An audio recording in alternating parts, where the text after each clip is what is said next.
कहानी की शुरुआत में हमारा मेन कैरेक्टर बताता है मेरा नाम लूसीफर है और लोग मुझे किंग ऑफ द अंडरवर्ल्ड कहते हैं। मेरे नाम का इतना खौफ है कि सीक्रेट एजेंसीज और प्रेसिडेंट हाउस भी कांपते हैं।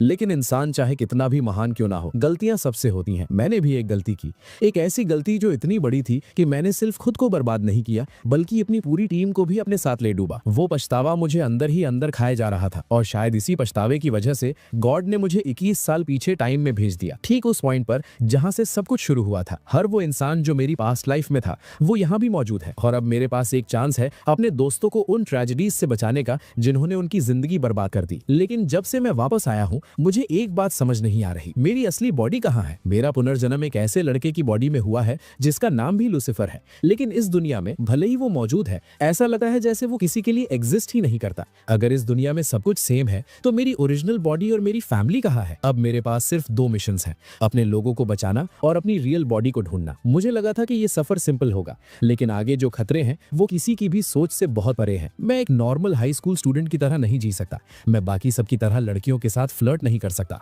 क्योंकि यहाँ भी गैंगस्टर्स, अंडरवर्ल्ड और मिलिट्री फोर्सेस मेरा पीछा नहीं छोड़ेंगी और उनकी वजह से किंग को मजबूरन अपने पुराने बैटलफील्ड पर वापस लौटना पड़ेगा। कहानी की शुरुआत सीक्रेट एजेंसी हेडक्वार्टर्स के एक सीन से होती है। हम देखते हैं कि जेम्स मैक्स को कॉफी पकड़ा रहा है। जेम्स पूछता है तो क्या चल रहा है। मैक्स जवाब देता है सब कुछ हमेशा की तरह नॉर्मल है, लेकिन सच कहूं तो हमें और कितने सालों तक ये करना है। मुझे ऑफिस ज्वाइन किए हुए 3 साल हो गए हैं और 3 साल से मैं बस इसी एक मॉनिटर के सामने बैठा हूँ। जेम्स कहता है तुम सिर्फ 3 साल में बोर हो गए, मैं यहाँ 8 साल से फंसा हुआ हूँ। हमारा बस एक ही काम है, उस आदमी पर नजर रखना जो उस बोट पर रह रहा है। प्रेसिडेंट हाउस ने सख्त ऑर्डर्स दिए हैं, हमें हर हाल में उस पर नजर रखनी है। अचानक मैक्स चिल्लाता है कैप्टन देखो वो बोट, वो हिल रही है। जेम्स घबरा जाता है, बोट क्यों हिल रही है। मैक्स तुरंत कॉल करता है बॉस वो बोट जो कभी नहीं हिलती वो एक्टिव हो गई है। 8 साल बाद हमें फिर से रेड अलर्ट दिखाई दे रहा है। जैसे ही बोट हिलती है हेडक्वार्टर्स और यहाँ तक कि प्रेसिडेंट हाउस में भी पूरी तरह हड़कंप मच जाता है। सीन शिफ्ट होता है सिटी एक्स कोस्ट पर। जेम्स अपनी पूरी मिलिट्री यूनिट के साथ वहां पहुंचता है। जेम्स आवाज लगाता है लूसीफर क्या तुम एक्सप्लेन कर सकते हो कि तुमने जमीन पर कदम क्यों रखा। ये हमारे एग्रीमेंट के खिलाफ है, तुम्हें रूल्स पता है और तुम्हारी वजह से सीक्रेट एजेंसी और प्रेसिडेंट हाउस दोनों बहुत गुस्से में है। लूसीफर मुस्कुराता है ओह तो प्रेसिडेंट को लगता है कि उसे मुझसे गुस्सा होने का हक है। उस बेवकूफ को कॉल लगाओ, देखते हैं कि उसकी मुझसे बात करने की हिम्मत कैसे होती है। जेम्स उसे फोन पकड़ा देता है, ये सोचते हुए भगवान जाने ये पागल आदमी प्रेसिडेंट से कैसे बात करता है। लूसीफर हंसता है और कॉल पर कहता है तो मिस्टर प्रेसिडेंट मैंने सुना है कि आप मुझसे नाराज हैं, जबकि मैंने 8 साल तक हमारे एग्रीमेंट की इज्जत की और जमीन से दूर रहा, लेकिन आज मेरा मन सिगरेट पीने और टहलने का हुआ। और वैसे भी आप मुझसे इतना डरते क्यों हैं? आपको पता है मेरे पास जीने के लिए ज्यादा वक्त नहीं है। मेरी फिजिकल कंडीशन ऐसी है कि मैं बस कुछ ही दिनों में मर जाऊंगा। चलिए मैं इसे सिंपल कर देता हूँ, मैं आपको उन 16 बॉम्ब्स की लोकेशंस दे दूंगा जो मैंने सिटी एक्स के आसपास गाड़े हैं। बदले में मेरे लोगों का पीछा छोड़ दीजिए, उन्हें 2 महीने दीजिए, उसके बाद वो हमेशा के लिए गायब हो जाएंगे। अगर आपको ये डील मंजूर है तो हम दोनों के लिए अच्छा है, अगर नहीं तो खैर जब 16 बॉम्ब्स एक साथ फटेंगे तो वो आवाज बहुत खूबसूरत होगी। तो मुझे बताइए प्रेसिडेंट क्या आप इंटरेस्टेड हैं? एक पल बाद कॉल कट जाती है। लूसीफर अनाउंस करता है कि वो मान गए हैं। मेरे लिए शैंपेन की एक बोतल लाओ, मैं सेलिब्रेट करना चाहता हूँ। जेम्स चिल्लाता है तुम एक मॉन्स्टर हो, तुम लाखों लोगों की जान के साथ खेल रहे हो। लूसीफर जवाब देता है मैंने ऐसा क्या कर दिया जिससे तुम्हें इतना गुस्सा आ रहा है? तुम्हारी वजह से मैं 8 साल से कैबिन में फंसा हुआ हूँ। मैंने सिटी एक्स की सीक्रेट एजेंसी को एक्साइटिंग मिशंस करने के लिए ज्वाइन किया था, लेकिन इसके बजाय 400 एलीट एजेंट्स को सिर्फ तुम्हारी नजर रखने के लिए लगा दिया गया। तुम एक चलती मुसीबत हो। लूसीफर गुस्से से देखता है मुझे लूसीफर मत बुलाओ, मुझे उस नाम से नफरत है। जहां से मैं आता हूं लोग मुझे हेल किंग बुलाते थे, क्योंकि कोई भी इंसान या भगवान मुझे मेरे थ्रोन से कभी हटा नहीं सका। जेम्स चेतावनी देता है लूसीफर आज तुम यहां से नहीं जा रहे, एक बार मैंने तुम्हें पकड़ लिया तो ये बुरा सपना खत्म हो जाएगा। लूसीफर हंसता है 8 साल बैठने के बाद तुम्हें लगता है तुम मुझे पकड़ सकते हो। प्रेसिडेंट हाउस को अच्छे से पता है कि मैं कितना पावरफुल हूँ, इसीलिए वो मेरे साथ संभल कर पेश आते हैं। और जैसा कि मैंने कहा मैं वैसे भी जल्द ही मरने वाला हूँ। मुझे ठीक ठीक पता है कि मेरी मौत कब और कहाँ आएगी। तुम्हें बस 5 साल और मुझ पर नजर रखनी होगी। जेम्स अपने सोल्जर्स पर चिल्लाता है सब लोग अलर्ट रहो, ये बेहद खतरनाक है। इसने एक बार अपने खाली हाथों से 800 एलीट सोल्जर्स को मार दिया था, ये खुद किसी बॉम्ब से कम खतरनाक नहीं है। लूसीफर गर्व से सोचता है अपने आखिरी दिनों में भी मैं अभी भी सिटी एक्स के लोगों को बेवकूफ बना रहा हूँ। सीन सिटी वाई पर शिफ्ट होता है।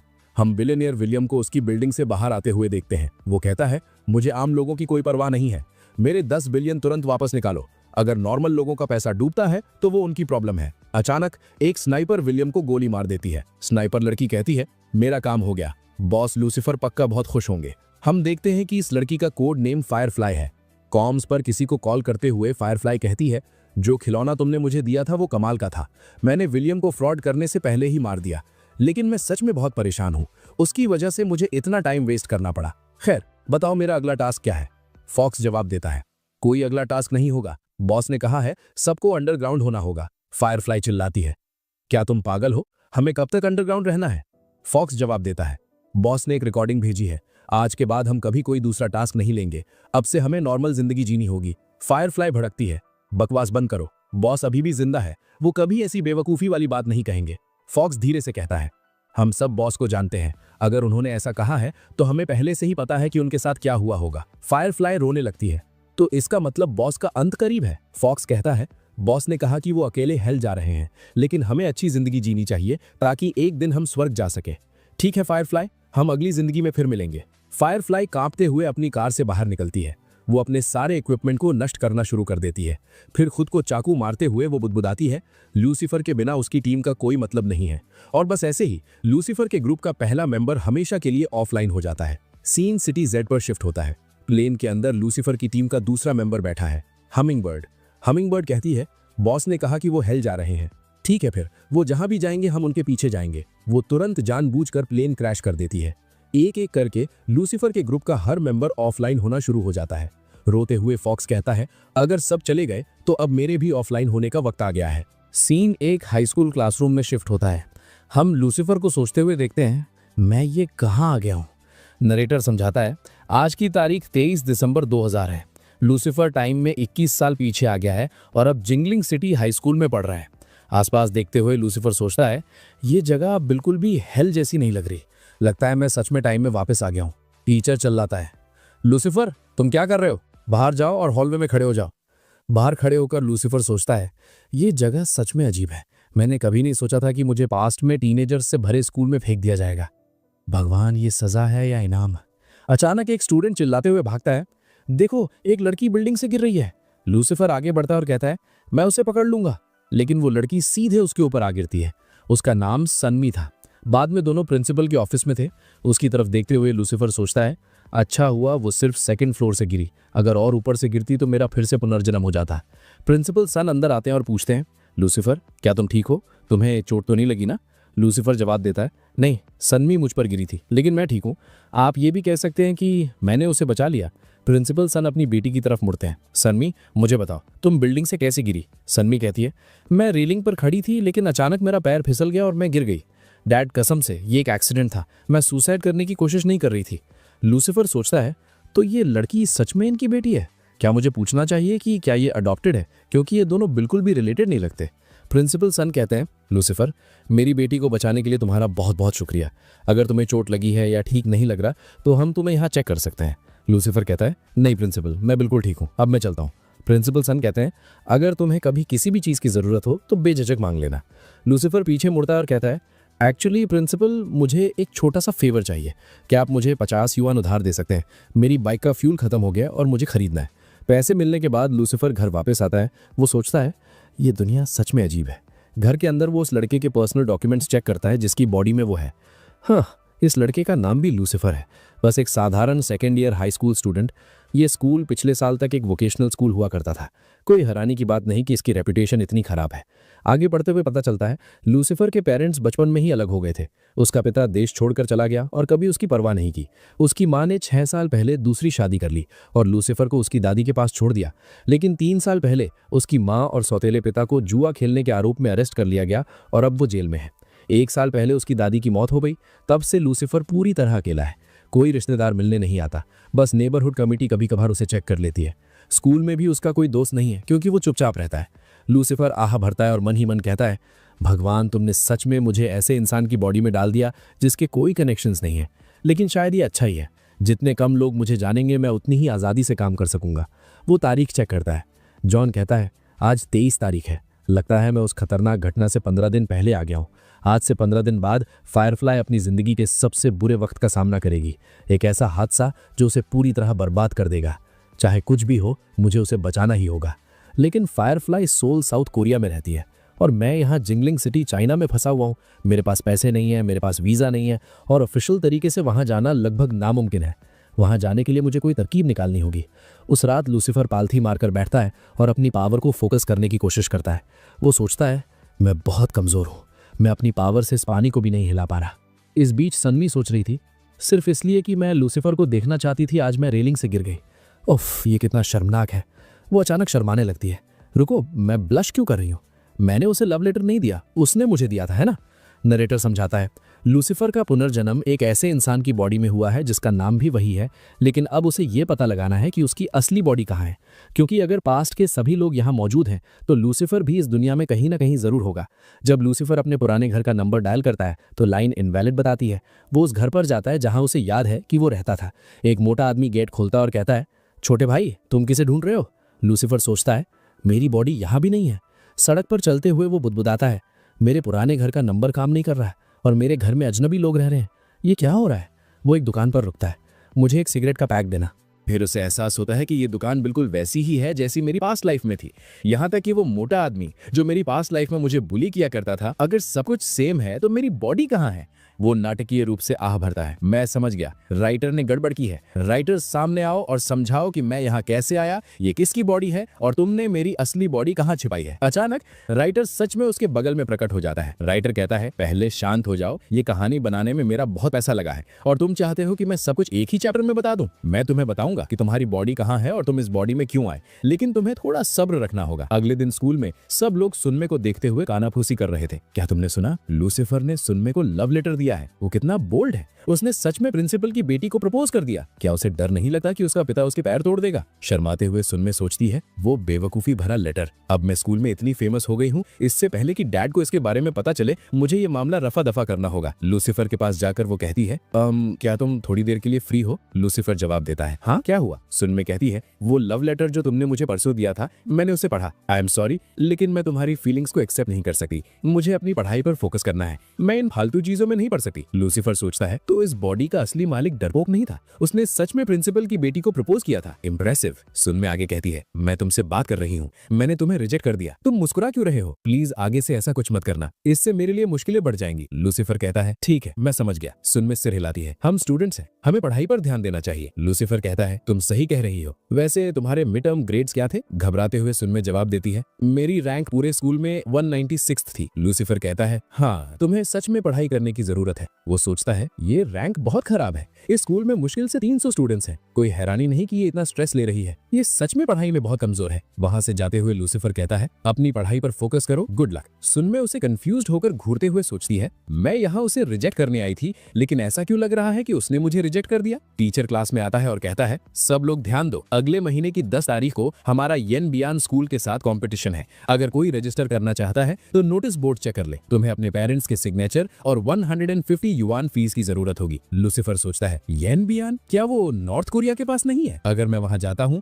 तो मैं बॉर्डर क्रॉस करके सोल पहुंच सकता हूं। मुझे लगता है फायरफ्लाई को बचाने के लिए मुझे हिस्सा लेना ही पड़ेगा। वो अपना हाथ उठाता है, टीचर, मैं साइन अप करना चाहता हूं। टीचर हैरान होकर देखता है, क्या तुम श्योर हो कि तुम मैथ कंपटीशन ज्वाइन करना चाहते हो? तुम्हारे मैथ स्कोर्स पूरे स्कूल में सबसे खराब है। स्टूडेंट्स हंसने लगते हैं। लगता है लूसीफर फिर से किसी सस्ते नशे में है। टीचर बात जारी रखता है, अपनी बुक्स खोलो, हम लेसन कंटिन्यू करेंगे। बाद में क्लास में लूसीफर लेक्चर के दौरान सो रहा था। 2 स्टूडेंट्स फुसफुसाते हैं, अगर हमने इससे बात नहीं की तो बाकी लोग हमें पीटेंगे। लूसीफर जागता है और बड़बड़ाता है, स्कूल कितना बोरिंग है। वो लड़के उसके पास आते हैं, लूसीफर, क्या तुम हमारे साथ पीसी कैफे चलोगे? लूसीफर खड़ा होता है, हाँ, मैं काफी सो लिया, अब कुछ काम करने का वक्त है। पीसी कैफे में लूसीफर गेम में बार बार हार रहा है। वो सोचता है, मुझे अपनी पास्ट लाइफ में गेम्स खेलने चाहिए थे, ये बहुत बोरिंग है। अचानक कोई उसका कंधा पकड़ता और कहता है, अबे आरामखोर, तुम्हारा नाम लूसीफर है ना? मेरे साथ आओ, मुझे तुमसे बात करनी है, गली में चलते हैं। गली में वो आदमी कहता है, तुम दोनों ने अच्छा काम किया, अब तुम जा सकते हो। लूसीफर पूछता है, तुम मुझे यहाँ क्यों लाए हो? वो आदमी सिगरेट जलाता और जवाब देता है, मेरा नाम जिया है, लेकिन ये आसपास सब मुझे ब्रदर डी बुलाते हैं। मैंने सुना है तुमने 2 दिन पहले सन्मी को लेटर दिया था, क्या तुम्हें नहीं पता सन्मी किसी की गर्लफ्रेंड है? क्या तुम उसे लव लेटर देकर अपनी जिंदगी से ऊब गए हो? लूसीफर सोचता है, वो क्यूट लड़की इस गैंगस्टर के साथ, आजकल लड़कियों की पसंद को क्या हो गया है? लूसीफर कहता है, सच में सन्मी तुम्हारी गर्लफ्रेंड है? जिया जवाब देता है, अभी नहीं, लेकिन जल्द ही बन जाएगी। अब तुम्हें पता है ना तुम्हें क्या करना है? बाकी लड़के कहते हैं, क्या तुम बेवकूफ हो? ब्रदर डी तुमसे बात कर रहे हैं, तुम्हें उन्हें ठीक से जवाब देना चाहिए। लूसीफर कहता है, मैं बातों से जवाब देकर थक गया हूं, अब मैं तुम सबको अपने हाथों से जवाब दूंगा। वो सोचता है, आखिरकार मुझे अपने मुक्कों का इस्तेमाल करने का मौका मिल ही गया। सीन सन्मी पर शिफ्ट होता है। सन्मी कहती है मॉम ने मुझे डैड का डिनर देने के लिए कहा था। तभी उसे ल्यूसीफर कुछ बाइसिकल्स के पास बैठा हुआ दिखता है। वो सोचती है ये यहाँ क्यों बैठा है, ये क्या कर रहा है। ल्यूसीफर बड़बड़ाता है ये मेरी वाली नहीं है। सन्मी पास आती है और कहती है तुम किसी और की बाइसिकल के साथ छेड़छाड़ क्यों कर रहे हो। ल्यूसीफर जवाब देता है क्या तुम मेरा यकीन करोगे अगर मैं कहूं कि मुझे याद नहीं आ रहा कि मेरी बाइसिकल कौन सी है। सन्मी भड़कती है क्या तुम्हें मैं बेवकूफ लगती हूँ। ल्यूसीफर कहता है एक सेकंड रुको, मुझे तुमसे कुछ पूछना है। सन्मी सोचती है हर बार जब मैं इसके करीब आती हूँ तो मुझे इतना अजीब क्यों महसूस होता है।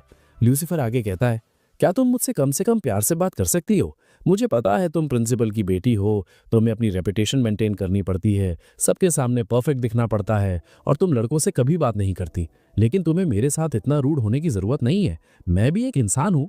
सन्मी जवाब देती है अगर तुम मुझसे बात नहीं करना चाहते तो ठीक है, लेकिन तुम मुझे लेक्चर्स क्यों दे रहे हो। ल्यूसीफर कहता है चीजों को हैंडल करने का ये सही तरीका नहीं है। अभी तुम बच्ची हो, तुम अभी नहीं समझोगी, लेकिन जब तुम बड़ी हो जाओगी तो तुम्हें मामलों को समझदारी से निपटाना होगा, ऐसे नहीं। और कल तुम्हारी जान बचाने के बाद क्या तुम मुझसे ऐसे बात करोगी। सन्मी कहती है मैं सेकंड फ्लोर से गिरी थी, अगर मैं गिर भी जाती तो मैं मरने वाली नहीं थी। ल्यूसीफर बात बदलता है मेरा एक सवाल है, क्या तुम जिया नाम के लड़के को जानती हो। सन्मी जवाब देती है हाँ, उसने स्कूल के बाहर मुझे 2 बार रोका था, डैड ने दोनों बार उसे भगा दिया। वो एक गुंडा है, वो मेरा पीछा करने की कोशिश करता रहता है।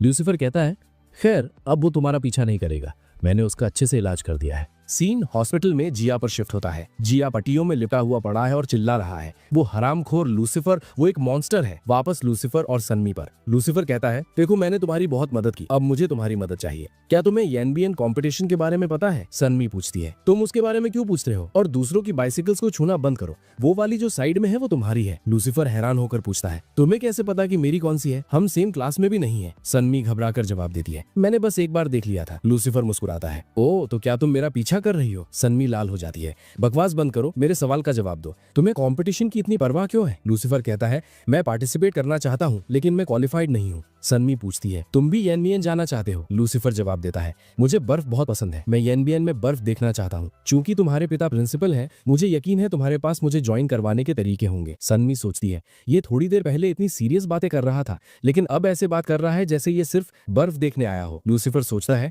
मुझे नहीं पता कि ये इस बॉडी का असर है या कुछ और, लेकिन ये लड़की सच में क्यूट है, फिर भी मुझे बिहेव करना होगा, मैं बच्चा नहीं हूँ। अचानक लूसीफर के पेट से जोर से आवाज आती है। सन्मी पूछती है क्या तुमने खाना नहीं खाया। लूसीफर जवाब देता है मेरे पास खाने के लिए पैसे नहीं है। सन्मी कहती है मुझे तुम्हारी फैमिली सिचुएशन के बारे में पता है, मैं जानती हूँ अकेले रहना कितना मुश्किल होता है, और मैं तुम्हें जज नहीं कर रही, मैं सच में मदद करना चाहती हूँ। अगर तुम्हें पैसों की मदद चाहिए तो मैं डैड से कहकर तुम्हें गवर्नमेंट असिस्टेंस दिला सकती हूँ, प्लीज बुरा मत मानना। लूसीफर कहता है मुझे पहले शक था, लेकिन अब मुझे यकीन हो गया है कि तुम मेरा पीछा करती हो। सन्मी कांप जाती है नहीं, मैंने बस तुम्हारे बारे में बातें सुनी हैं। लूसीफर उसके हाथ में खाने का डिब्बा देखता है। वो क्या है। सन्मी जवाब देती है मेरे डैड का डिनर। लूसीफर उसे चमकती आंखों से देखता है। बाद में लूसीफर खुशी खुशी चिकन खाते हुए कहता है ये कमाल का है, बहुत टेस्टी। इस बीच प्रिंसिपल सॉन सोचते हैं आज सिर्फ एक चिकन लेग क्यों है, क्या आमतौर पर 2 नहीं होते। घर पर लूसीफर करी ट्रेनिंग करता है। वो सोचता है अभी सबसे अच्छा तरीका है अपनी बॉडी को मजबूत बनाना। सॉल यहाँ से 1800 किलोमीटर दूर है और एनबीएन और सॉल के बीच एक मिलिट्री जोन है,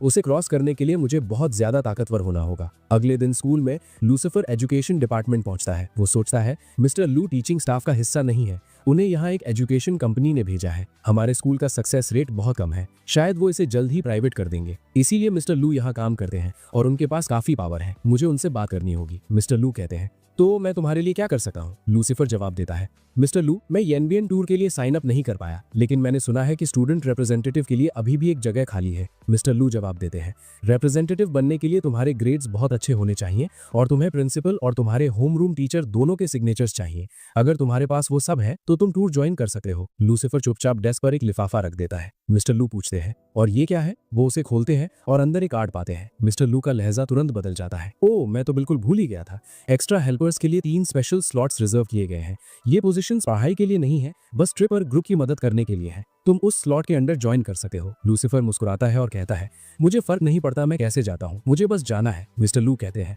अपनी इन्फॉर्मेशन और डॉक्यूमेंट्स तैयार कर लो। लूसीफर जवाब देता है मैंने पहले ही सब तैयार कर लिया है। मिस्टर लू आगे कहते हैं आज दोपहर तक टूर ज्वाइन करने वाले सभी स्टूडेंट्स के नाम नोटिस बोर्ड पर लगा दिए जाएंगे, चिंता मत करो, तुम्हारा नाम वहाँ होगा। जैसे ही लूसीफर जाता है, मिस्टर लू सोचते हैं ये बच्चा इस उम्र में इसे पहले से पता है कि गिफ्ट कैसे देते हैं, ये पक्का सिंपल नहीं है। सीन सनमे पर शिफ्ट होता है। घर जाते हुए सनमे सोचती है मैं फिर से टेस्ट में फेल हो गई। मुझे सिर्फ 45 पॉइंट्स मिले, लेकिन मुझे 50 चाहिए थे। अगली बार मैं कम से कम 60 लाऊंगी। हालांकि वो भी बस एवरेज है, कुछ खास नहीं। अचानक एक स्टूडेंट अनाउंस करता है कि एनबीएन जाने वाले स्टूडेंट्स की लिस्ट लग गई है। हर कोई अपना नाम चेक करने के लिए भागता है। सनमे सोचती है क्या लूसीफर लिस्ट में आया? वो देखती है, हाँ, यकीन नहीं होता, उसका नाम सच में लिस्ट में है। बाद में घर पर सनमे कहती है डैड मुझे भी एनबीएन कंपटीशन में हिस्सा लेना है। प्रिंसिपल सन जवाब देते हैं मुझे लगा था तुम्हें बिल्कुल इंटरेस्ट नहीं है, अचानक तुम इतनी उत्सुक क्यों हो? इसके अलावा सारी सीट्स पहले ही भर चुकी हैं। सनमे जिद करती है मुझे फर्क नहीं पड़ता, मुझे जाना है। प्रिंसिपल सन बड़बड़ाते हैं तुम आजकल अजीब बर्ताव कर रही हो। 3 जनवरी 2001 ट्रेन स्टेशन पर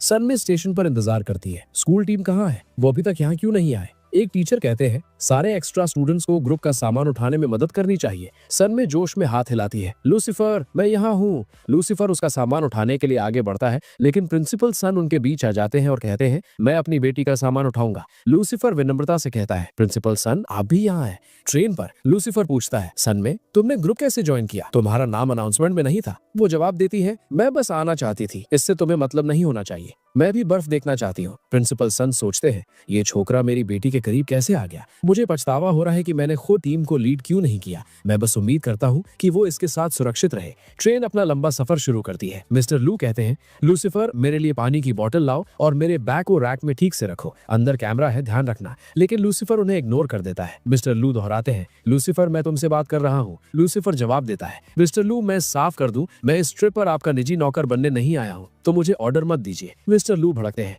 तुम्हें पता है ना तुम यहाँ एक्स्ट्रा स्टाफ के तौर पर आए हो। एक्स्ट्रा स्टाफ मतलब एक्स्ट्रा काम। लूसीफर शांति से कहता है मैंने इस स्लॉट के लिए आपको घूस दी थी और आपको पैसे देने के बाद मैं आपके छोटे मोटे काम नहीं करने वाला। मैं जो चाहूंगा वो करूंगा, आप मुझे कुछ नहीं कह सकते। मिस्टर लू घूरते हैं बच्चे होकर तुम बहुत ज्यादा जुबान चला रहे हो। लूसीफर उन्हें एक सिगरेट ऑफर करता और कहता है मिस्टर लू गुस्सा मत कीजिए, लीजिए इसे पीजिए, अपने गुस्से को धुएं में उड़ा दीजिए। मिस्टर लू कश लेते हैं और चिल्लाते हैं ये नकली है, तुमने मुझे फिर से बेवकूफ बनाया। बाद में वो एनबीएन पहुंचते हैं। सनमे सोचती है मुझे आजकल क्या हो रहा है, इस बेवकूफ की वजह से मैंने ये पूरी ट्रिप ज्वाइन की। लूसीफर ऊपर आता है और उसका बैग फिर से उठा लेता है। वो कहता है तुम रिलैक्स करो और कोक पियो, यहाँ का एक्स्ट्रा काम मैं कर लूंगा। फिर लूसीफर मिस्टर लू के पास जाता है। मिस्टर लू चिल्लाते हैं क्या तुम 4 दिनों के लिए गायब होने का प्लान बना रहे हो? ये एक स्टडी टूर है, तुम्हारी पर्सनल छुट्टी नहीं। अगर तुम अकेले कहीं चले गए और कुछ हो गया तो जिम्मेदारी कौन लेगा? क्या तुम चाहते हो कि मैं बिना वजह मुसीबत में पड़ जाऊं? लूसीफर एक रिकॉर्डिंग निकालता है, मिस्टर लू के घूस लेने की रिकॉर्डिंग। मिस्टर लू जम जाते हैं तुम छोटे कमीने, तुमने मुझे फंसाया, मुझसे पंगा मत लो, इसका अंजाम तुम्हारे लिए अच्छा नहीं होगा। मैं तुमसे डरता नहीं हूँ, बल्कि मुझे बहुत गुस्सा आ रहा है। मेरा यकीन करो मैं तुम्हारी रिपोर्ट कर दूंगा और तुम्हें सीधा घर भेज दिया जाएगा। फिर वो बड़बड़ाते हैं ठीक है 200 युआन रखो, सुरक्षित सफर करना और कोई गलती मत करना। लेकिन फिर वो अचानक रुकते हैं और पूछते हैं रुको, मैं तुम्हें पैसे क्यों दे रहा हूँ? मैं तुम्हें जाने क्यों दे रहा हूँ? मैं तो तुम्हें पीट सकता हूँ। हाँ ये बेहतर प्लान है, मैं तुम्हें पीटता हूँ और फिर तुम कहीं नहीं जाओगे। लूसीफर जवाब देता है आप मेरे अंकल की उम्र के हैं, आप अचानक ब्रूस ली बनने की कोशिश क्यों कर रहे हैं? कुछ ही पलों में लूसीफर आसानी से मिस्टर लू को हरा देता है। मिस्टर लू कांपने लगते हैं मुझे जाने दो, मुझे पता है मैं गलत था। लूसीफर कहता है मिस्टर लू आपने बेकार में मुसीबत खड़ी कर ली। मैंने आपसे कहा था कि मैं आज जा रहा हूँ, मेरे लिए कवर करना आपके लिए आसान होगा। मैं जा रहा हूँ और किसी को पता नहीं चलना चाहिए कि मैं चला गया। 36 आवर्स बाद लूसीफर नॉर्थ कोरिया और साउथ कोरिया के बॉर्डर पर खड़ा है, अपने मिशन के अगले स्टेप के लिए तैयार। लूसीफर सोचता है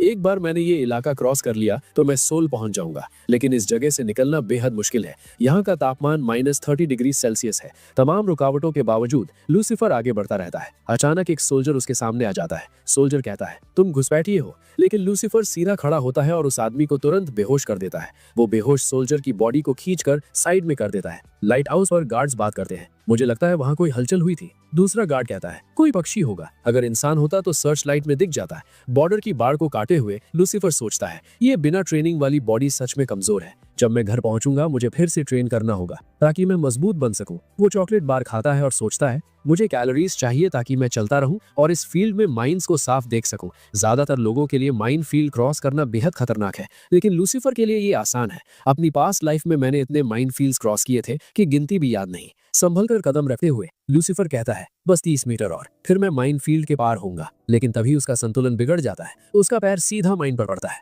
लूसीफर तेजी से सोचता है मैंने इस माइन पर 3 किलो प्रेशर डाला है, अगर ये फटी तो ब्लास्ट रेडियस लगभग 2 मीटर होगा। अगर मैंने अपना घुटना थोड़ा सा भी उठाया तो ये बहुत जोर से फटेगी। वो फुसफुसाता है। मुझे लगातार प्रेशर बनाए रखना होगा और उसी वक्त अपनी बॉडी को आजाद करना होगा। वो माइंड के ट्रिगर कैप को बांधना शुरू करता है। कई मिनटों के ध्यान से काम करने के बाद लूसीफर सोचता है, गुड, अब मुझे बस सेफ्टी पिन को डिसेबल करना है। सीन कंपटीशन पर शिफ्ट होता है। सनमे सोचती है, मैंने यहाँ लूसीफर का पीछा क्यों किया? मुझे उसे देखे हुए 2 दिन हो गए हैं। वो सेम ग्रुप में था तो गायब कहाँ हो गया? इस बीच लूसीफर अभी भी माइंड पर काम कर रहा था। वो सोचता है, मैंने सेफ्टी पेन हटा दी है और उसकी जगह पेंसिल की लीड लगा दी है, और क्योंकि मैं अपने कपड़ों को एडेड वेट की तरह इस्तेमाल कर रहा हूँ, मेरा बॉडी वेट सीधे माइंड पर नहीं है। अचानक उसे कदमों की आहट सुनाई देती है। लूसीफर बड़बड़ाता है, भगवान, मेरा पुनर्जन्म हुए बस कुछ ही दिन हुए हैं, आप अभी से मुझे मारने की कोशिश क्यों कर रहे हैं? वो ठीक वक्त पर माइंड से साइड में कूद जाता है। यहाँ कोई नहीं है, गुड। वो फिर कूदता है और एक बंकर के अंदर लैंड करता है। ये जगह सेफ लग रही है, कम से कम यहाँ माइंस नहीं है।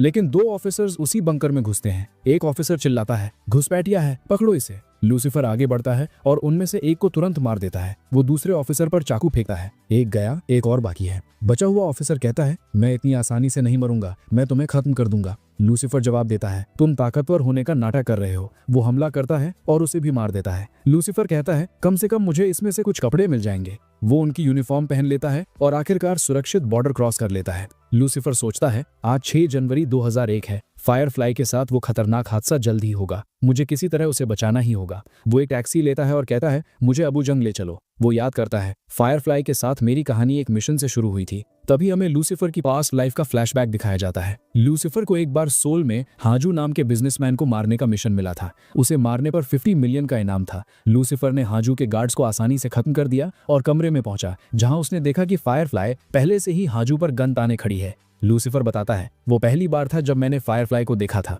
लीना कहती है, तुम उसके बॉडीगार्ड हो, तुम्हें यहाँ पहुंचने में बहुत देर हो गई। लूसीफर चेतावनी देता है, नहीं ऐसा मत करना, लेकिन लीना हाजी को गोली मार देती है। बाहर बॉडीगार्ड्स चिल्लाते हैं, हमारे बॉस खतरे में हैं, अंदर चलो। लूसीफर लीना को पकड़ता है और भागता है। गार्ड चिल्लाता है, वहीं रुक जाओ, लेकिन लूसीफर उन्हें मार देता है और लीना के साथ अपने सेफ हाउस भाग जाता है। वो उससे कहता है, ये मेरा सेफ हाउस है, इसे कोई नहीं ढूंढ सकता। अब बताओ तुम वहां क्या कर रही थी? नैरेटर समझाता है, जब लूसीफर पहली बार फायरफ्लाई से मिला था, वो मानसिक रूप से अस्थिर और खतरनाक हद तक लापरवाह थी। लीना मुस्कुराती है, तो यहाँ कभी कोई नहीं आता? क्या इसका मतलब ये है कि तुम मेरे साथ जो चाहो वो कर सकते हो? लूसीफर सोचता है, ये लड़की सच में अजीब है। अचानक लीना उस पर हमला कर देती है। लूसीफर उसे गर्दन से पकड़ता है और बेहोश कर देता है। बाद में लूसीफर उसे बांधकर सेफ हाउस में लटका देता है। चिल्लाना मत, तुम्हारी आवाज बहुत इरिटेटिंग है। अगले दिन वो उसे खोल देता है। वो कहता है, क्या तुम पागल हो? तुम पूरी रात बंधी हुई थी और अभी भी शांत नहीं हो रही हो? लीना पूछती है, तुमने मुझे क्यों बचाया? सिर्फ इसलिए कि मैं सुंदर हूँ? मुझे पता है तुम्हें मुझसे असल में क्या चाहिए। लूसीफर जवाब देता है, तुम बस एक डरी हुई बच्ची हो जो दूसरों के सामने निडर दिखने की कोशिश करती हो। लीना कहती है, मैंने कल तुम्हें देखा था, तुम अविश्वसनीय रूप से ताकतवर हो। तुमने एक बार में बहुत सारे स्किल्ड बॉडीगार्ड्स को मार दिया। लूसीफर जवाब देता है, खैर मुझे अपनी तारीफ करना पसंद नहीं है, लेकिन इस दुनिया में बहुत कम लोग हैं जो मेरा मुकाबला कर सकते हैं। अगर तुम अंडरग्राउंड वर्ल्ड में लूसीफर का नाम लोगी तो हर कोई कांपता है। लीना फिर घुटनों के बल बैठ जाती है और कहती है, सर प्लीज मेरी मदद कीजिए, मुझे बदला लेना है, मुझे उन लोगों को मारना है। मैं आप जो कहेंगे वो करूंगी, मैं अपनी जान दे सकती हूँ, मैं अपना शरीर भी दे सकती हूँ, बस प्लीज मेरा बदला लेने में मदद कीजिए। लूसीफर बताता है, और इसलिए मैंने लीना को 2 साल ट्रेन किया ताकि वो अपना बदला कामयाबी से ले सके। 2 साल बाद लीना इतनी मजबूत हो गई थी कि वो ये कर सके, और उसने किया। रोते हुए लीना ने कहा, डैड, मॉम, भाई, मुझे आप सबकी बहुत याद आती है, लेकिन आप जहां भी हैं मुझे उम्मीद है अब आप शांति से आराम कर पाएंगे, क्योंकि मैंने उन लोगों को मार दिया है जिन्होंने आपकी जान ली थी। लूसीफर उसकी तरफ बढ़ा और कहा, तुमने अच्छा किया। लूसीफर आगे बताता है, बदला लेने के बाद लीना ने आखिरकार मुझे 6 जनवरी 2001 को उसके साथ असल में क्या हुआ था और वो बदले के लिए इतनी जुनूनी क्यों हो गई थी। उसे ऊपर उठाते हुए लूसीफर ने कहा, उठो, तुम्हें अभी ट्रेनिंग करनी है। हालांकि ये पहली बार है जब मैंने किसी को सोते हुए रोते देखा है। लीना ने उसकी आस्तीन पकड़ी और कहा, क्या आप थोड़ी देर मेरे पास बैठ सकते हैं? मुझे डर लगता है कि अगर मैं आधी रात को जागी तो शायद खुद को गोली मार लूं। लूसीफर ने कहा, तुम अपने अंदर बहुत दर्द लेकर चल रही हो, बताओ तुम्हारी कहानी क्या है? लीना ने कहा, ये पहली बार है जब मैं किसी को अपनी कहानी बता रही हूँ। ये 6 जनवरी 2001 को हुआ था, मुझे साफ साफ याद है। वो एक आम रात की तरह शुरू हुई थी। मेरे भाई की स्कूल में लड़ाई हो गई थी और मॉम उसे डांट रही थी। अचानक गैंगस्टर्स का एक ग्रुप हमारे घर में घुस आया। उन्होंने मेरे पिता को मार दिया और उनकी सारी संपत्ति ले ली। फिर वो हमारी तरफ आए। मेरे भाई ने हमें बचाने की कोशिश की, लेकिन उन्होंने उसे मेरी आंखों के सामने मार दिया। उसके चेहरे से आंसू बह रहे थे। मैंने उस इंसान को अपनी आंखों के सामने मरते देखा जिसने पूरी जिंदगी मेरी रक्षा की। फिर उन्होंने मेरी माँ के साथ भयानक काम किए, ऐसे काम जो किसी इंसान को कभी नहीं करने चाहिए।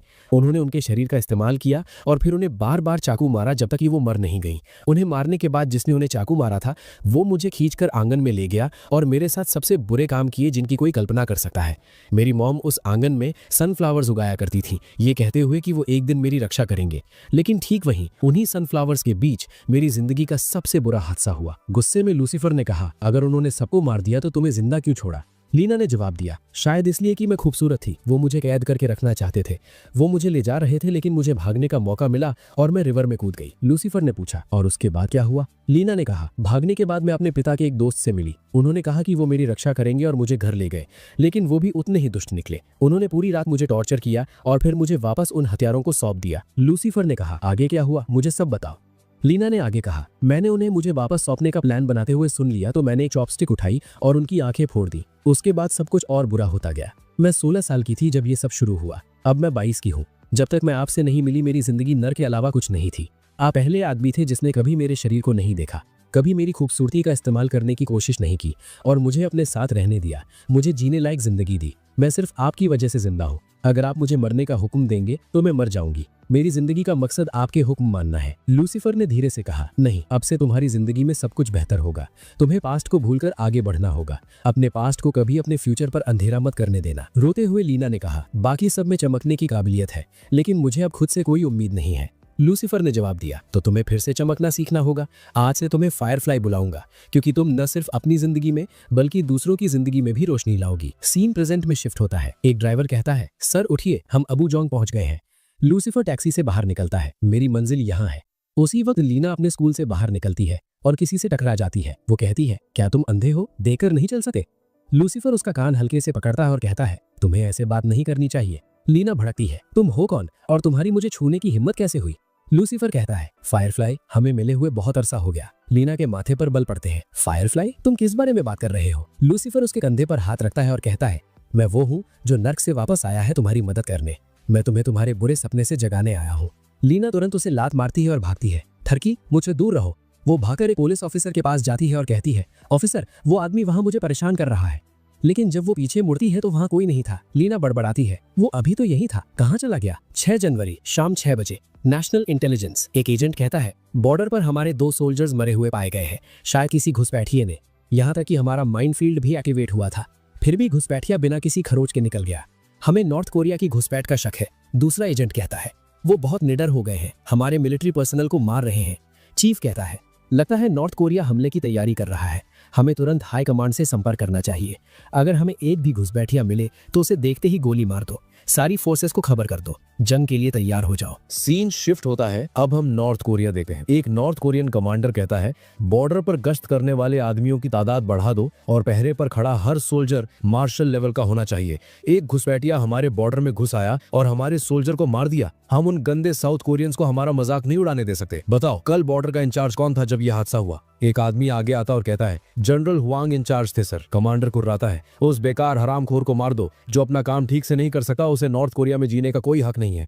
सीन लूसीफर पर शिफ्ट होता है। लूसीफर छींक रहा था और बड़बड़ाता है, इस वक्त कौन मेरे बारे में बात कर रहा है? चॉकलेट खाते हुए वो कहता है, मैं कितना भुलक्कड़ हो गया हूँ, मैं पानी लाना भूल गया, मुझे प्यास लगी है लेकिन मैं अभी यहाँ से नहीं जा सका। फिर वो हवा सूंघता और कहता है, लीना के घर से चिकन सूप की खुशबू आ रही है। लीना के घर के अंदर उसकी माँ डांटती है, तुम बच्चे हमेशा स्कूल में लड़ते क्यों हो? लुफांग कहता है, मम आई एम सॉरी, मेरी गलती थी। लीना उसे डांटती है, भाई तुम कितने बेवकूफ हो, तुमने लड़ाई की और फिर भी पिट गए। लुफांग बहस करता है, ये सच नहीं है, वो 4 थे और मैं उनसे अकेले लड़ा। लीना ताना मारती है, पिटना होता है, चाहे 1 से हो या 4 से। अचानक एक गैंगस्टर कार उनके घर के बाहर रुकती है। लूसीफर धीरे से कहता है, शुरू हो रहा है। सीन मिस्टर लू पर शिफ्ट होता है। कोई मिस्टर लू का दरवाजा खटखटाता है। वो खोलते हैं। सनमी, तुम इतनी रात को यहाँ क्या कर रही हो? सनमी कहती है, मिस्टर लू प्लीज मुझे बताइए। लूसीफर कहा है, मैंने उसे 2 दिन से नहीं देखा। मिस्टर लू जवाब देते हैं, वो मेरा रूममेट है, वो अभी सो रहा है, बहुत रात हो गई है, सब इस वक्त सोते हैं। सनमी जिद करती है, मिस्टर लू मुझे सच में लूसीफर से मिलना है, ये जरूरी है, मुझे उससे बात करनी है। मिस्टर लू कहते हैं, वैसे ही बहुत रात हो गई है, वो सो रहा है, तुम उससे बात कैसे करना चाहती हो? सनमी मिन्नतें करती है, नहीं मिस्टर लू, ये सच में अर्जेंट है। मिस्टर लू आहा भरते हैं और प्रिंसिपल को कॉल करते हैं। जब प्रिंसिपल जवाब देते हैं मिस्टर लू कहते हैं, हेलो प्रिंसिपल सन, यहाँ सब ठीक है? और दरअसल एक बड़ी दिलचस्प बात हुई। सनमी बहुत धीरे से फुसफुसाती है,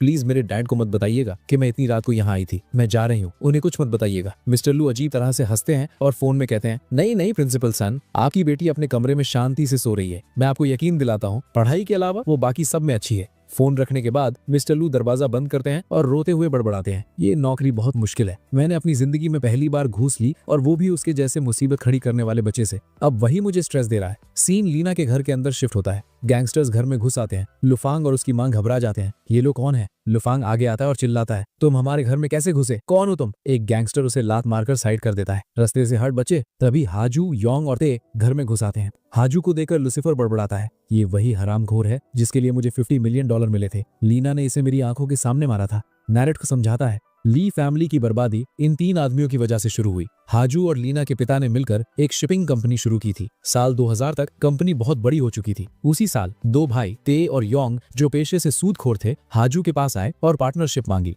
हाजू को उनके साथ काम करने में कोई दिक्कत नहीं थी, लेकिन लीना के पिता ने मना कर दिया क्योंकि वो अपराधी थे। लेकिन हाजू ने अपने पार्टनर को धोखा दिया। उसने सूदखोरों से हाथ मिलाया और लीना के पिता को मार दिया। उन्होंने उसकी बॉडी को नदी में फेंक दिया। प्रेजेंट सीन लीना के घर में। हाजू लुफांग को जोर से लात मारता है। ते मुस्कुराता है, आज रात मैं इस लड़की के मजे लूंगा। लुसिफर सोचता है, वक्त आ रहा है, मुझे जल्द ही कुछ करना होगा। ते कहता है, वो हरामखोर ली डोंग बेवकूफ था। माना मैं और मेरा भाई हमेशा गलत धंधे करते थे, लेकिन हम सिर्फ एक फेयर पार्टनरशिप चाहते थे। अब हम उसकी बेटी का इस्तेमाल करके अपना बदला लेंगे। लुसिफर के दिमाग में विचार दौड़ते हैं, इससे पहले कि वो लीना को नुकसान पहुंचाए, मुझे जल्द ही कुछ करना होगा। अचानक पूरे घर में अलार्म बजने लगता है। ते कहता है, सब यही रुको, मैं शोर चेक करता हूँ। वो खिड़की खोलता है और बाहर देखता है, फायर ट्रक। क्या घटिया टाइमिंग है। योंग कहता है, हमें जगह बदल लेनी चाहिए। अगर फायर फाइटर्स ने ये सारी गाड़ियां देख ली तो उन्हें पता चल जाएगा कि कुछ गड़बड़ है। अगर पुलिस आ गई तो सब बर्बाद हो जाएगा। वो जबरदस्ती लीना, उसके भाई और उसकी मां को ले जाते हैं। लुसिफर सोचता है, गुड, पास में एक खाली घर है, मैंने उसका फायर अलार्म एक्टिवेट कर दिया ताकि फायर ब्रिगेड जल्दी आ जाए। अब मुझे संभल कर काम करना होगा।